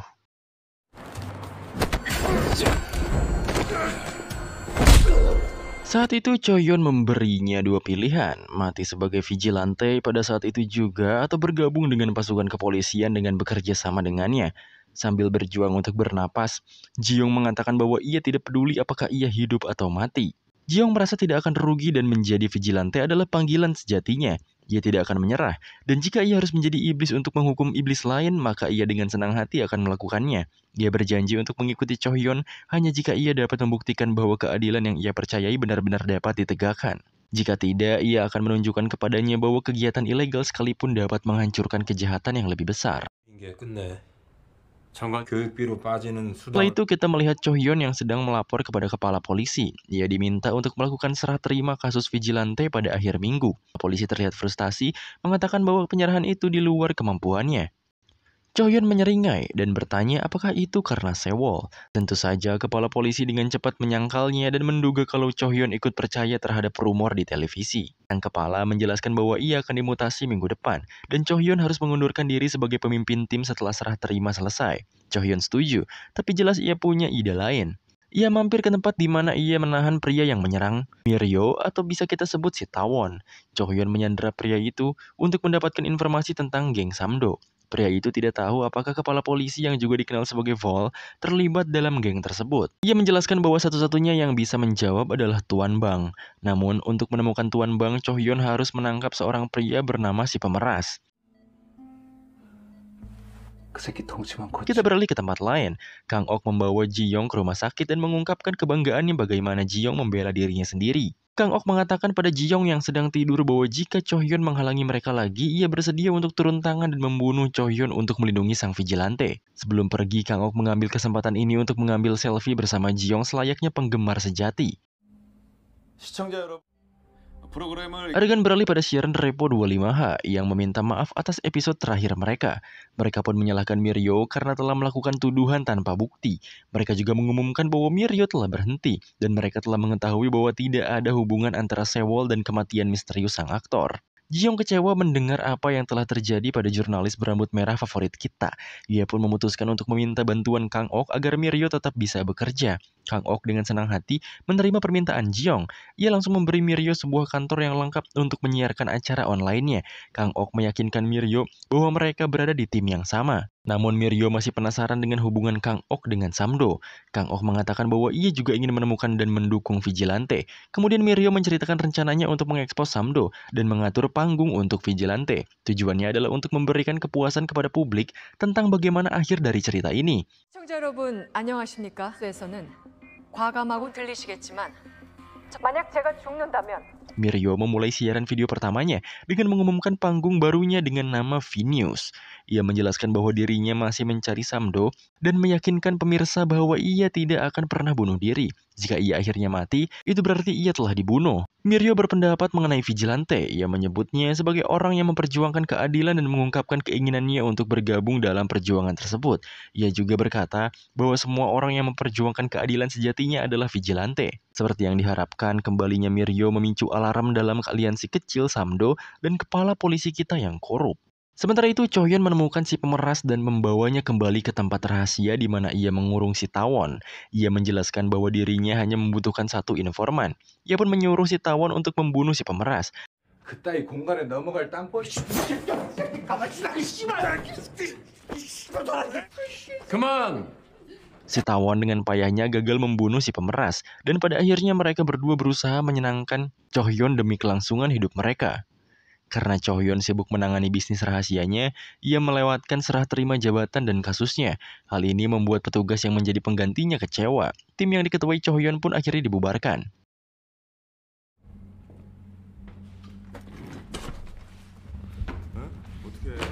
Di sisi lain kota, Ji-young kembali ke rumah setelah memulihkan diri dan melanjutkan penyelidikannya terhadap Samdo. Ia membuat penemuan menarik dalam buku besar yang ia ambil sebelumnya, yang menghubungkan pendeta gereja Miteum dengan organisasi tersebut. Penyelidikan yang lebih dalam membuktikan bahwa pendeta telah membantu organisasi tersebut melakukan pencucian uang. 안 그래도 돈은 크크코인으로 다 바꿔놨습니다. Ji-young pun kembali beraksi. Ia menyerang salah satu tangan kanan pendeta dan mengambil sebuah USB yang merinci jejak uang kripto mereka.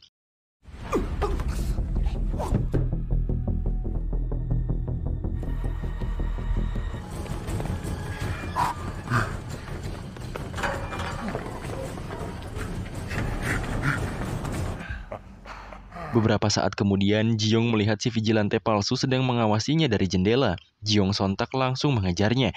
Mereka saling mengejar satu sama lain untuk beberapa saat sampai si palsu menyerah. Ia sekali lagi meminta Ji-young untuk menerimanya. Ia yakin orang seperti dirinya dibutuhkan dalam operasi vigilante. Ji-young meminta untuk melepaskan topengnya dan membuktikan bahwa ia bersedia mengambil resiko. Si vigilante palsu yang sebenarnya adalah Kang Ok dengan senang hati menuruti permintaannya. Kemudian, mereka berdua duduk bersama. Ji-young meminta Kang Ok untuk memberikan USB tadi kepada Miryo dan memintanya untuk menggunakannya pada saat yang tepat. Ji-young juga bercerita kalau ia tidak bisa gegabah membunuh si pendeta yang telah membantu pencucian uang Sewol. Berhubung media pasti akan ramai dan publik akan marah. Kang Ok menganggap itu sebagai ide yang bagus, namun Ji-young berkata kalau itu dapat mengakibatkan investigasinya terus diulur, dan akhirnya para pelaku dibebaskan. Alasannya karena uang-uang ilegal tersebut mengalir pada politikus-politikus besar. Kang Ok bertanya apa Ji-young memiliki bukti dari perkataannya barusan, namun nyatanya Ji-young tidak memiliki bukti. Tapi saat publik sudah mulai menyerah, ia akan menyerang Samdo dan mengungkap bukti-bukti yang sudah ia kumpulkan. Kang Ok tidak yakin apakah mereka akan berhasil menjatuhkan Samdo dan orang-orang yang berpengaruh dalam kekuasaan. Ia pun berkata kalau Ji-young bisa saja mati lebih dulu, tapi Ji-young tidak mempermasalahkan hal tersebut. Baginya seorang pria yang mati setelah menghantamkan kepalanya ke dinding merupakan ending yang menarik.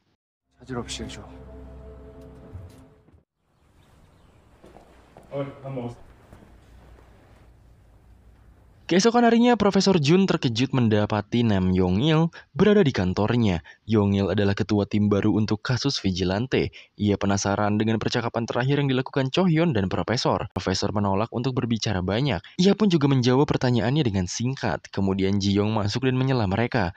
Yong-il bertanya apakah Chohyun meminta untuk melihat informasi para siswa, dan profesor tersebut menjelaskan bahwa ia menolak permintaan itu karena itu bukan permintaan resmi.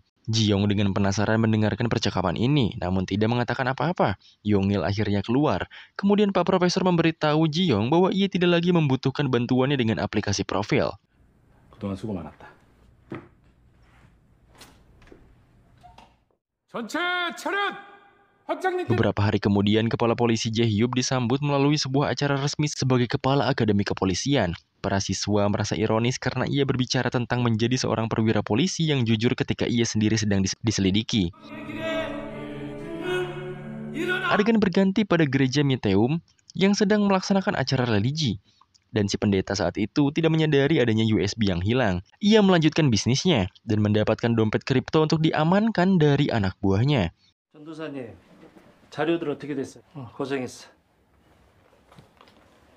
Pada titik inilah Ji-yong tiba dan mulai menyerang si pendeta.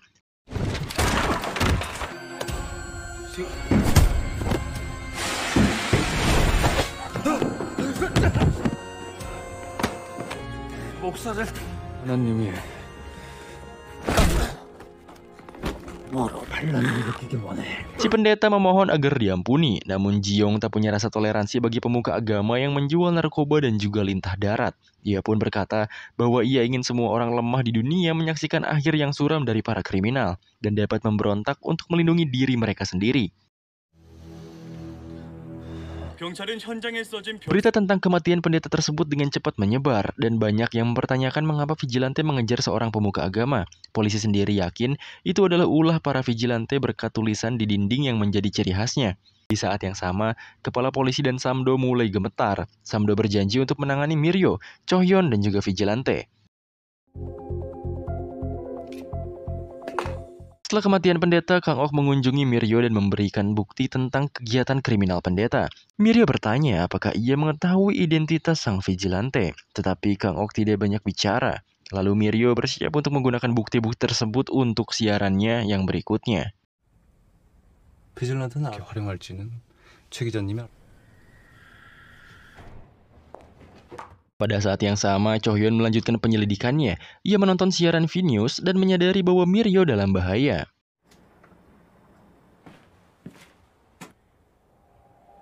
김삼도 회장의 청직 내용을 보도하고자 피살 사건과 관련된 Ia bergegas menghampirinya dan menghentikannya di tengah-tengah siaran langsungnya. Ji-yong sekali lagi kecewa saat ia menonton acara tersebut. Chohyon juga memberikan peringatan terakhirnya kepada Miryo dan memintanya untuk berhenti. Miryo menolak untuk mundur, dan mereka saling beradu argumen lalu mencoba melihat siapa yang benar. Apakah para petugas polisi yang menolak untuk menangkap vigilante atau reporter yang memberinya target baru? Dengan Miryo yang tetap teguh pada keyakinannya, Chohyon pergi. Ia memasuki mobil dan bersiap, namun tiba-tiba Tuan Bang yang sudah menyelinap ke dalam mobil menyergapnya dengan senjatanya.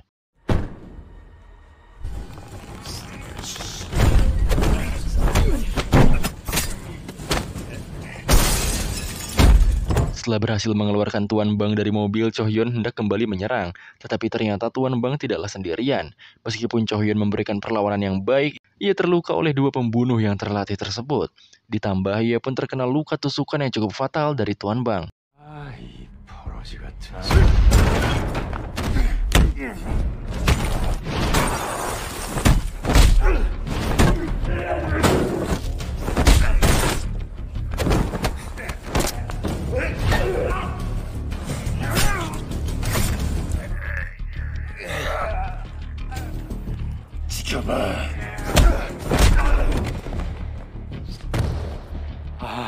Tuan Bang dan anak buahnya baru saja akan menghabisi Chohyon, tapi untungnya Ji-yong tiba dan balik menyerang dua pembunuh ulung tersebut.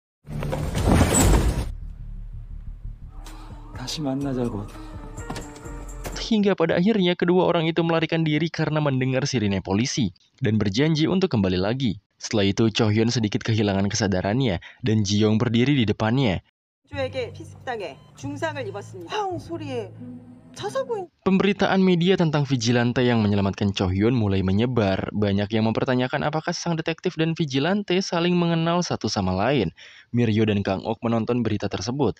Mereka terpesona dengan segala sesuatu yang berhubungan dengan kasus tersebut. Sementara itu Chohyon terbaring koma di rumah sakit dan polisi menyimpulkan bahwa insiden tersebut merupakan pembalasan dendam yang direncanakan oleh organisasi kriminal. Lalu mereka meyakinkan publik bahwa mereka akan segera menemukan keadilan untuk Chohyon.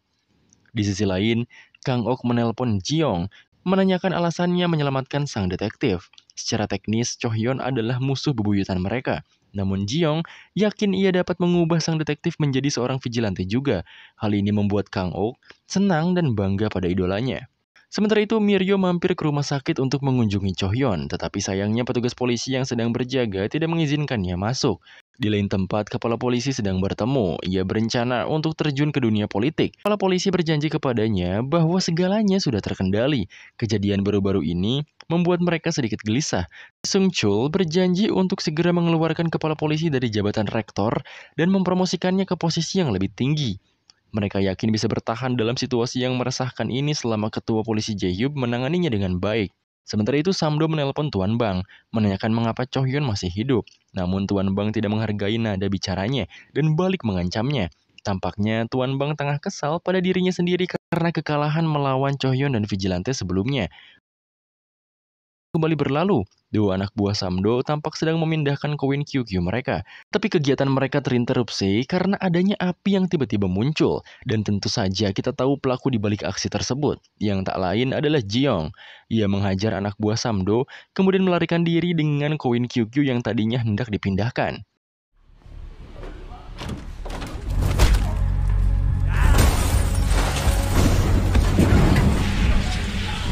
Setelahnya, Jeong menyumbangkan seluruh uang hasil penjualan dari koin QQ tersebut pada sebuah panti asuhan. Miryo melaporkan tentang rumah yang dibakar dan operasi mata uang kripto ilegal yang diadakan di sana. Dia juga menunjukkan gambar tulisan Vigilante di dinding. Vigilante secara terbuka memanggil Samdo, kepala Jae-hyub dan pembunuh bayaran mereka. Ia memerintahkan mereka untuk menyerahkan diri kepada polisi.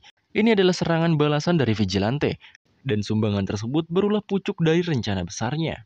Miryo menuduh bahwa polisi menolak untuk bertindak karena kepala polisi Jae-hyub dan perusahaan Sewol terlibat.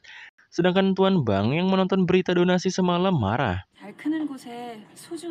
Di sisi lain, kepala Jae-hyub yang sedang makan bersama keluarganya tampak senang karena media mulai mempertanyakan hubungan antara Miryo dan Vigilante. Sekelebat, kebahagiaan kecilnya hanya berlangsung sebentar ketika Samdo muncul di rumahnya tanpa pemberitahuan. Samdo mulai cemas saat polisi menggali lebih dalam penyelidikan mereka.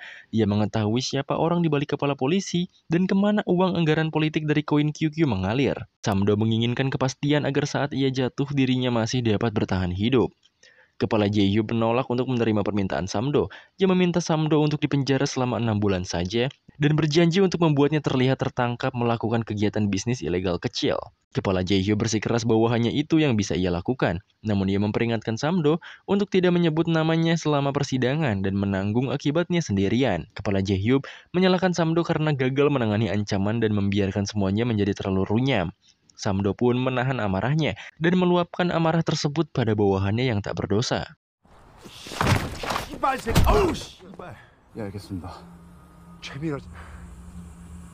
Samdo akhirnya memutuskan untuk bertindak sendiri. Ia berencana mengirim anak buahnya yang untuk menangkap Miryo dan menyiksanya sampai ia mengungkapkan identitas Vigilante.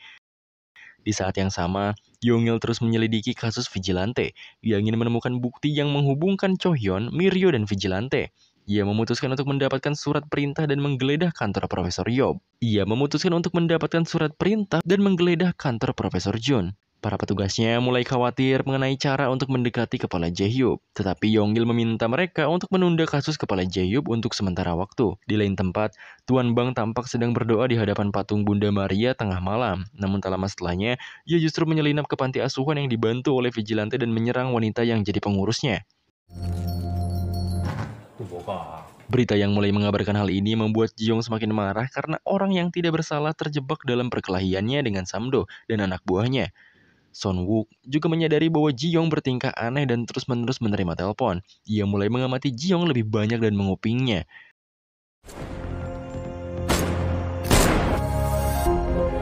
Setelahnya, Jeong menyelinap keluar di malam hari dan menelpon Kang Ok. Ia memintanya untuk melindungi Miryo karena Miryo akan menjadi target Samdo berikutnya. Dan Kang Ok mengiyakan permintaan tersebut. Beberapa saat kemudian, saat Kang Ok mengawasi CCTV, ia memainkan kartu tarotnya dan mendapatkan kartu bersimbol kesatria. Ini membuatnya yakin kalau panggilannya sebagai kesatria pelindung akan tiba. Dan benar nyatanya, tak lama setelahnya barisan mobil misterius memasuki area parkir kantor Miryo. Seperti yang kita duga, yang datang adalah antek-anteknya Samdo. Miryo juga menyadari bahwa dirinya dalam bahaya dan dengan cepat menempatkan kamera tersembunyi di seluruh sudut ruangan.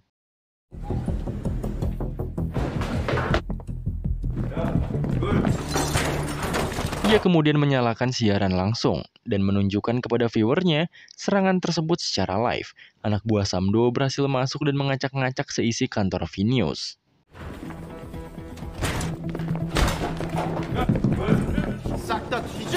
Semua viewer VNews berhasil menonton siaran tersebut dan terkejut. Namun untungnya siaran itu juga sampai kepada Yong-il yang langsung bergegas menuju kantor VNews. Anak buah Samdo menyadari adanya kamera tersebut. Ketua mereka lantas memerintahkan anak buahnya untuk menghancurkan semua kamera yang mereka temui.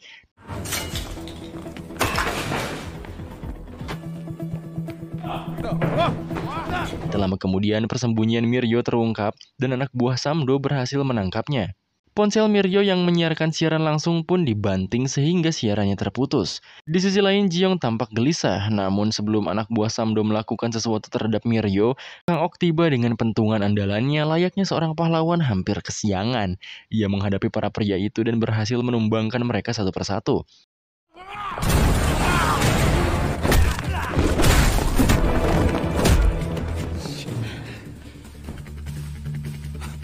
Ketua keroco tersebut mencoba untuk menyandera Miryo, tetapi ancaman tersebut sama sekali tak berpengaruh pada Kang Ok. Yong-il dan timnya berhasil sampai ke kantor VNews. Namun saat mereka sampai di sana, Miryo sudah aman. Ji-young yang telat datang pun merasa lega setelah melihat reporter kesayangannya selamat. Miryo melihat wajah Kang Ok, tetapi ia ragu kalau Kang Ok adalah sang vigilante asli. Maka dari itu, ia memberitahu Yong-il bahwa seorang pria random menyelamatkannya dan menolak untuk berbicara banyak. Setelah berbicara dengan Yong-il yang ingin tahu apakah Miryo mengenali vigilante, Miryo kembali ke rumah. Ia mandi dan teringat kata-kata Kang Ok ketika ia datang untuk menyelamatkannya. Ia memintanya untuk lebih berhati-hati karena vigilante sedang dalam keadaan sulit, dan meminta Miryo untuk kabur apabila hal yang sama terjadi lagi. Mengapa Miryo menganggap hal ini lucu dan mulai menertawakan dirinya sendiri? Namun saat ia tengah menikmati mandinya, tiba-tiba terjadi pemadaman. Keesokan harinya di Akademi Kepolisian, Yong-il memanggil Ji-young di tengah kelas Profesor John. Yong-il ingin tahu keberadaan Ji-young pada malam Miryo diserang. Ji-young bersikuku bahwa ia tidak bersalah dan mengatakan bahwa dirinya memiliki kehidupan pribadinya sendiri. Yong-il tetap yakin bahwa Ji-young mencurigakan. Yong-il terus mendesak, menyatakan Ji-young pernah bertemu Cho-hyun sebelumnya. Ia juga memiliki fisik yang mirip dengan vigilante. Dan ternyata ponsel yang digunakan di tengah kasus kejahatan pernah dinyalakan sekali di Akademi Polisi. Profesor Yeon membela Ji-young, namun Yong-il berkata kalau ia sudah bersikap cukup halus dengan menginterogasi Ji-young di hadapan sang profesor. Namun tetap saja, Ji-young bersikuku kalau dirinya sama sekali tak bersalah. 전 잘못한 게 없습니다. 정밀 포렌식 결과가 나오면 알게 될 겁니다. Setelah tidak mendapatkan apa-apa dari Ji-young, Yong-il beralih ke forensik. Ia memberitahu rekannya bahwa mereka harus menunggu untuk mencari tahu siapa yang menyalakan ponsel dan melakukan transaksi mata uang kripto di sekitar lingkungan sekolah. Ia menduga ponsel itu dinyalakan secara tidak sengaja. Sementara itu, kedua teman Ji-young mengkhawatirkan kejadian-kejadian yang terjadi di sekitar Ji-young. Begitupun Profesor John yang tampaknya mengetahui sesuatu tapi lebih memilih untuk diam. Yong-il mengunjungi Cho-hyun di rumah sakit. Ia berkata kalau dirinya bertekad untuk memperbaiki kesalahan Cho-hyun sebagai sesama petugas. Yong-il pun pergi dan kemudian Cho-hyun bangun dan mengepalkan tangannya. Tampaknya ia pura-pura masih tidur. Kembali ke sekolah. Teman Ji-young tampaknya bersemangat untuk menikmati hari liburnya. Hwang Jun yang paling antusias mencoba untuk mengajak dua kawannya. Namun sayangnya, Ji-young dan Sun-wook sudah memiliki rencana sendiri. Ji-young pergi untuk bertemu dengan Kang Ok, dan Sun-wook tetap tinggal untuk membantu Profesor Jun dengan aplikasi profilnya. Singkatnya, Ji-young memuji Kang Ok karena telah berhasil melindungi Miryo, dan Kang Ok dengan bangga berkata kalau itu hanyalah urusan gampang baginya. Kang Ok bertanya mengapa Ji-young sangat membutuhkan Miryo. Ji-young pun menjawab bahwa tak ada seorang pun yang dapat menyiarkan adegan puncak nanti sebaik dirinya. Terlebih, Miryo adalah satu-satunya reporter tanpa filter. Kang Ok bertanya mengenai rencana mereka selanjutnya, namun percakapan mereka terinterupsi saat Sun-wook menelpon Ji-young dan memberitahukan bahwa polisi menggerebek kantor Profesor John. 난 괜찮아. 봉유기 위치 정밀 검사 결과 어디랍니까? Sun-wook khawatir pada Ji-young, namun Ji-young dengan tenang menjawab bahwa dirinya baik-baik saja. Ia pun meminta Sun-wook untuk tetap tinggal dan membantu profesor. Anak buah Yong-il melapor bahwa forensik berhasil menemukan jejak di mana ponsel yang dipakai transaksi kripto menyala. Kemudian mereka pun bergegas menuju lokasi yang ternyata merupakan kantor milik kepala polisi. Sedangkan di sisi Ji-young Jiong berkata bahwa ia sengaja menyalakan telepon cryptocurrency saat berada di kantor kepala Jae-hyuk. Dan secara tidak sengaja, ia juga menemukan ponsel yang digunakan kepala Jae-hyuk untuk menghubungi Samdo dan berharap Yong-il menemukan buktinya. Kembali pada Yong-il. Yong-il berhasil menemukan ponsel tersebut. Namun sayangnya, kepala Jae-hyuk mengganggu penggeledahan Yong-il di kantornya. Yong-il meminta Jae-hyuk untuk mengakui kepemilikan ponsel tersebut. Dan jika ia tak mengaku, Yong-il akan membawa ponsel itu ke tim forensik untuk diperiksa. Pada akhirnya Yong-il memberi waktu pada kepala Jae-hyuk untuk mengaku. Sementara ia membawa barang buktinya ke badan forensik. Segera setelah Yong-il keluar dengan membawa bukti, kepala Jae-hyuk menghubungi salah satu anak buahnya dan meminta bantuan untuk membujuk Yong-il. 지금 경찰대에서 출발합니다. Adegan beralih pada Yong-il yang sudah dalam perjalanan. Ia menoleh pada barang bukti yang berhasil ia bawa. Tinggal satu langkah lagi sampai ia berhasil mengungkap kebenaran di balik kasus ini. Tetapi kita malah disuguhi jumpscare khas drama Korea. Sebuah truk menabrak mobil Yong-il dari samping dan membuatnya meninggal di tempat.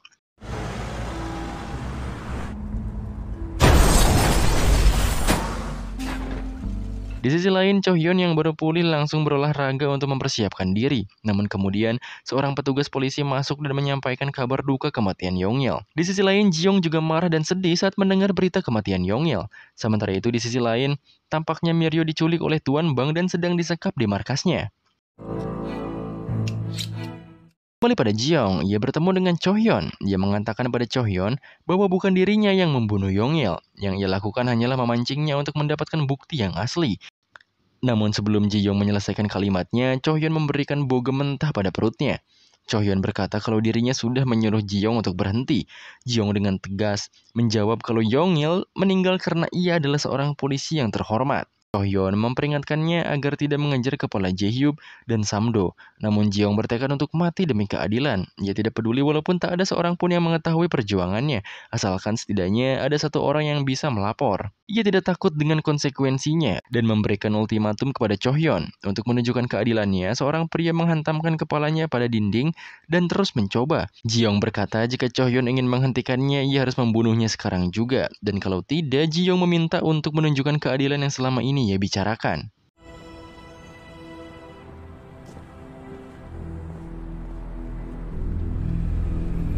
Singkatnya, sekretaris Kang Ok memberitahukan bahwa Miryo telah hilang selama beberapa hari. Kemudian Tuan Bang tengah menyiksa Miryo dengan mencabut kukunya secara perlahan. Untungnya, wanita berambut merah ini bersedia menahan rasa sakit dan menolak untuk memberikan informasi tentang vigilante. Sejujurnya, ia tidak mengetahui identitas aslinya. Ia hanya tahu bahwa Kang Ok terlibat dengan sang vigilante. Setelah mengunjungi rumah Miryo dan memastikan bahwa ia hilang, Kang Ok menelpon Jiong dan memberitahunya. Jiong tidak terkejut karena ia sudah menduganya. Ia meminta Kang Ok untuk menjalankan rencana mereka dan meninggalkan universitas. Dan tentunya lagi-lagi bolos kelas. 어차피 일어날 일이었어. Rencana pertamanya, Kang Ok akan membantu Jiong menyerang anak buah Samdo yang sedang memindahkan uang mereka yang tersisa. Sedangkan Kang Ok mengalihkan perhatian kroco-kroconya, dan Jiong akan langsung menargetkan ketua mereka. 야, 나가봐. vigilante?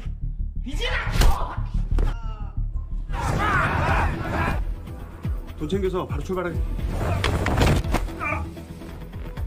Ia pun memerintah ketua tersebut memberitahu pada Samdo untuk membawa Miryo ke gedung konser Stadion Piala Dunia pada pukul 7 malam esok hari. Jiong berjanji untuk menukar dompet kripto yang dicuri dengan Miryo. Ia memperingatkan jika Samdo tidak membawa Miryo, ia akan melemparkan dompet kripto tersebut ke dasar sungai Han. Sebetulnya Jiong sadar bahwa Samdo tidak memiliki Miryo, namun Jiong mengandalkannya untuk membuat Tuan Bang datang ke tempat pertemuan dengan sang jurnalis. Dan seperti yang diharapkan, Samdo langsung negosiasi dengan Tuan Bang untuk menukar Miryo dengan sejumlah uang dari Samdo.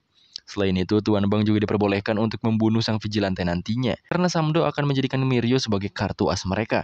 Tuan Bang setuju karena egonya tidak akan membiarkan dirinya menerima kekalahan dari sang vigilante kemarin, dan ia merasa perlu untuk membalaskan dendamnya. Di sisi lain, Samdo mengumpulkan semua anak buahnya dan mempersiapkan mereka untuk bertarung besar keesokan harinya. Ia yakin bahwa seseorang, baik itu Tuan Bang atau vigilante, akan datang untuk membunuhnya.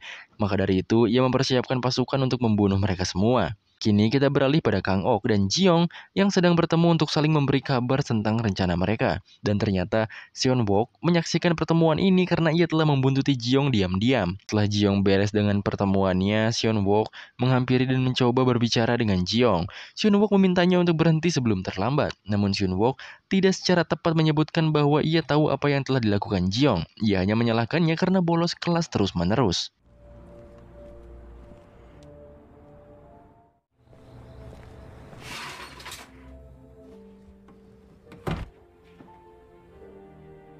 Setelah bertemu dengan Ji-young, Cho-hyun mengunjungi pemakaman Yong-il sebentar. Lalu setelahnya ia pergi untuk memeriksa para saudaranya, yaitu si tawon dan si pemeras.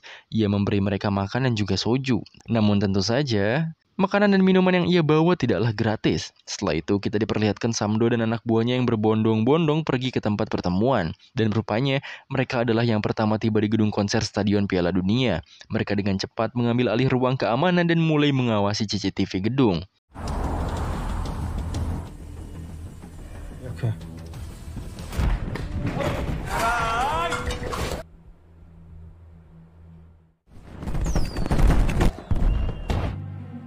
Ji-young dan Kang Ok mengambil keuntungan dari popularitas Vigilante dan merencanakan pertukaran bersamaan dengan konser EDM yang berpakaian hitam. Jadi saat anak buah Samdo melacak Vigilante, ratusan orang berpakaian sepertinya pun bermunculan.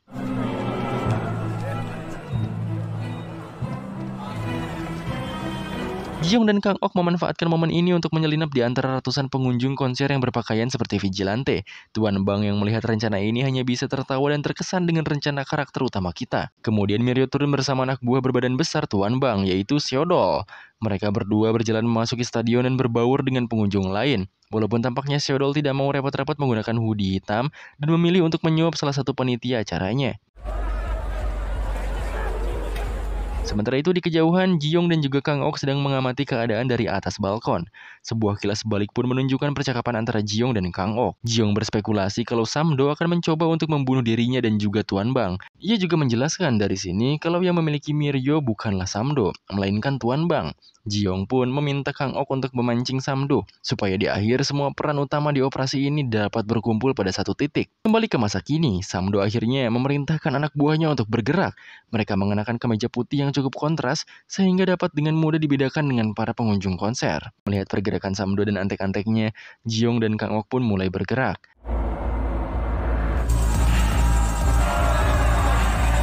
Konser pun dimulai. Samdo tampak menonton dari kejauhan, begitupun dengan Tuan Bang. Sementara itu Miryo dan juga Seodol sudah berbaur dengan lautan manusia yang ramai berpesta pora. Di tengah keramaian tersebut, Ji-young menghampiri Miryo dan berniat untuk membawanya pergi. Seodol yang menyadari keberadaan Vigilante langsung bergegas mengejar Miryo dan tak ragu untuk menghajar siapapun yang menghalanginya.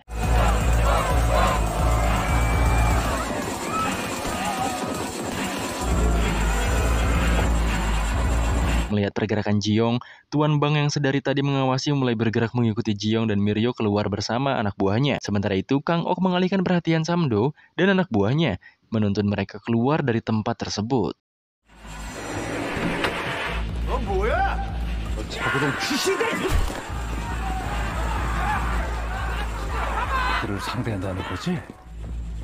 Saat Tuan Bang dan anak buahnya mendekati Ji-young, ia memberikan ponselnya kepada Miryo dan memintanya untuk meliput secara live perkelahian yang akan terjadi agar semua orang mengetahuinya. Pertarungan pun dimulai. Ji-young memancing Seodol ke atap bus dan mereka pun saling menyerang.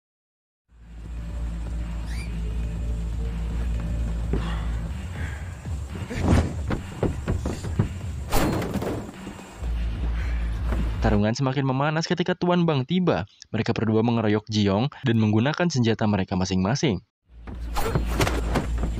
Tak lama kemudian, Miryo langsung melakukan live streaming dan memberitakan situasi di depan matanya.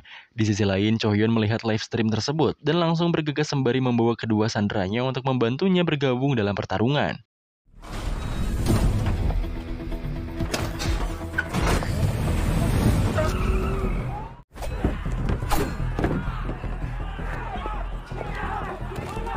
비질란테가 한 명이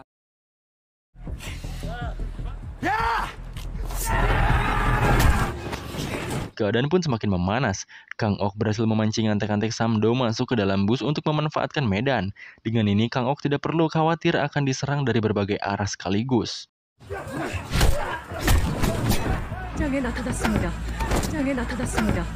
Pertarungan pun berlanjut menjadi 3 arah antara geng Samdo, Tuan Bang, dan sang vigilante. Antek-antek Samdo menyerang dengan membabi buta, tak membedakan antara vigilante maupun kelompok Tuan Bang. Sementara itu di sisi lain, kepala polisi tengah makan malam bersama atasannya. Namun situasi santai tersebut tak bertahan lama karena bawahan si politikus melaporkan kelakuan Kim Samdo yang saat ini disiarkan secara langsung oleh Miryo. Politikus tersebut marah dan langsung mengusir kepala polisi dan menyuruhnya membereskan masalah ini.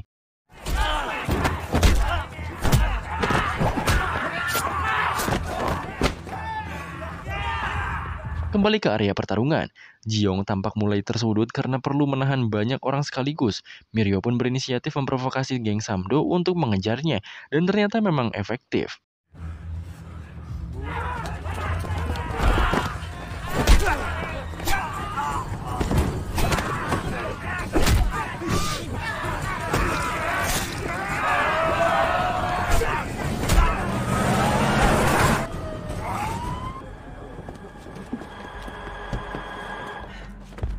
Tak lama kemudian, tiba-tiba Chohyon datang dengan mobilnya dan menabrak Seodol yang sudah terluka. Ia keluar dari mobil dan memerintahkan semuanya menyerah dan meletakkan senjata mereka. Apabila mereka menurut, setidaknya ia akan memperlakukan mereka seperti manusia. Tetapi ya tentu saja mereka tidak mau mendengarkan, dan pertarungan pun berlanjut. 무기를 버리라고 했습니다.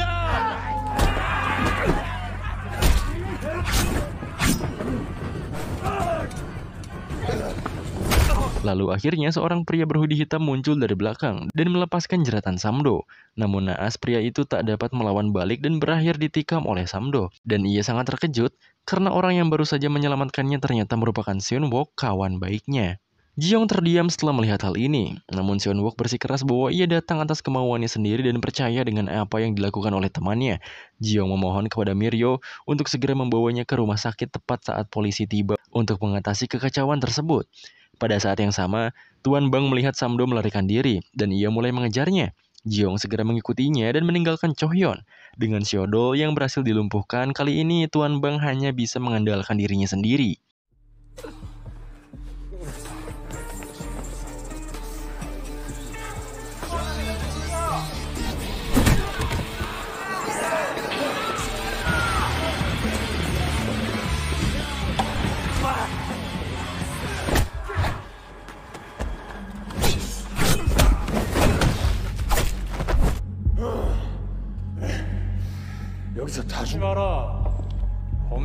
Dan rupanya Chohyon pun turut hadir dengan alasan untuk menangkap mereka semua. Adegan perkelahian yang menarik pun dimulai.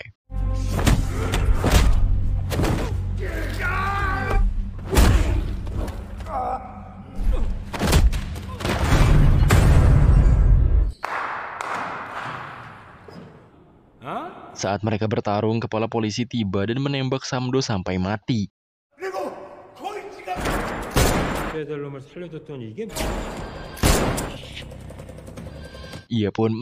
Ia pun membuka saluran air untuk menenggelamkan 3 orang yang tersisa.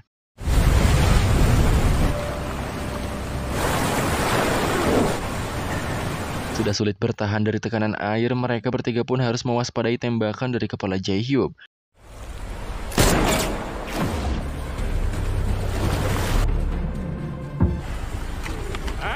Pada akhirnya, Jiong berhasil naik ke permukaan dan menerjang kepala Jae-hyuk, lalu membuat pistolnya terlempar ke bawah.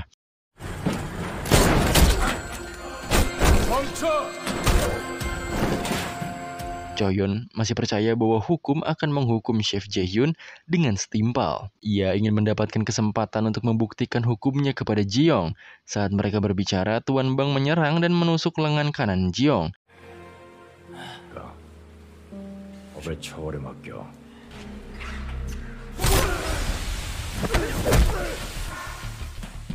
Sementara itu, kepala Jae-hyuk mengambil pistolnya yang terjatuh dan menembak Tuan Bang. Ia juga menembak Jiong dan Chohyon.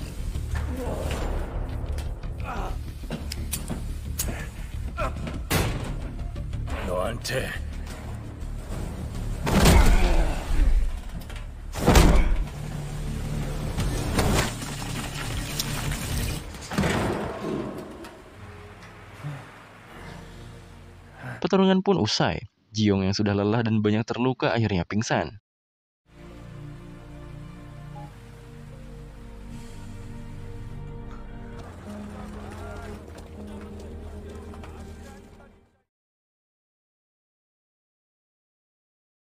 Kemudian kita berlanjut pada Miryo yang sedang diinterogasi. Sayangnya dari percakapan ini kita mengetahui bahwa Sunwook telah meninggal dan Miryo menyebutkan kalau Sunwook merupakan vigilante yang sebenarnya. Dan pada akhirnya Miryo pun dilepaskan. Sementara Seung Chul yang mengamati di luar bertekad untuk memperbaiki reputasi polisi yang buruk karena laporan Miryo terhadap kepala Jae-hyuk. Setelah itu kita melihat Kang Ok yang terbaring di kediamannya. Setelah sadar, ia langsung bangun dan mencari sekretarisnya. Ia langsung bertanya mengenai status operasi besar mereka. Sang sekretaris berkata kalau semuanya berjalan lancar dan ia sudah membawa Ji-young ke rumah sakit. Tetapi ada satu hal yang tak terduga. Ia pun menyalakan TV dan menunjukkan kesaksian kawan Ji-young terhadap peran Sunwook sebagai vigilante. Kita kemudian mengetahui bahwa Kang Ok bekerja sama dengan Ji-young karena ia ingin menjatuhkan direktur utama di perusahaannya sendiri. Namun sayang, percobaannya kali ini tidak berjalan dengan lancar. Adegan beralih pada Ji-young yang berdiri di makam Sunwook dan ia tampak terpukul. Kita mengetahui bahwa ditunjukkannya Sunwook sebagai vigilante merupakan rencana Cho Hyun dan ia meminta Miryo untuk membantu melaksanakannya. Miryo khawatir Ji-young tidak akan menerimanya dan Cho Hyun berjanji untuk membantu pemuda itu menemukan panggilannya. Kemudian melalui percakapan dengan Cho Hyun, kita mengetahui bahwa ayah Miryo meninggal setelah dituduh melakukan korupsi.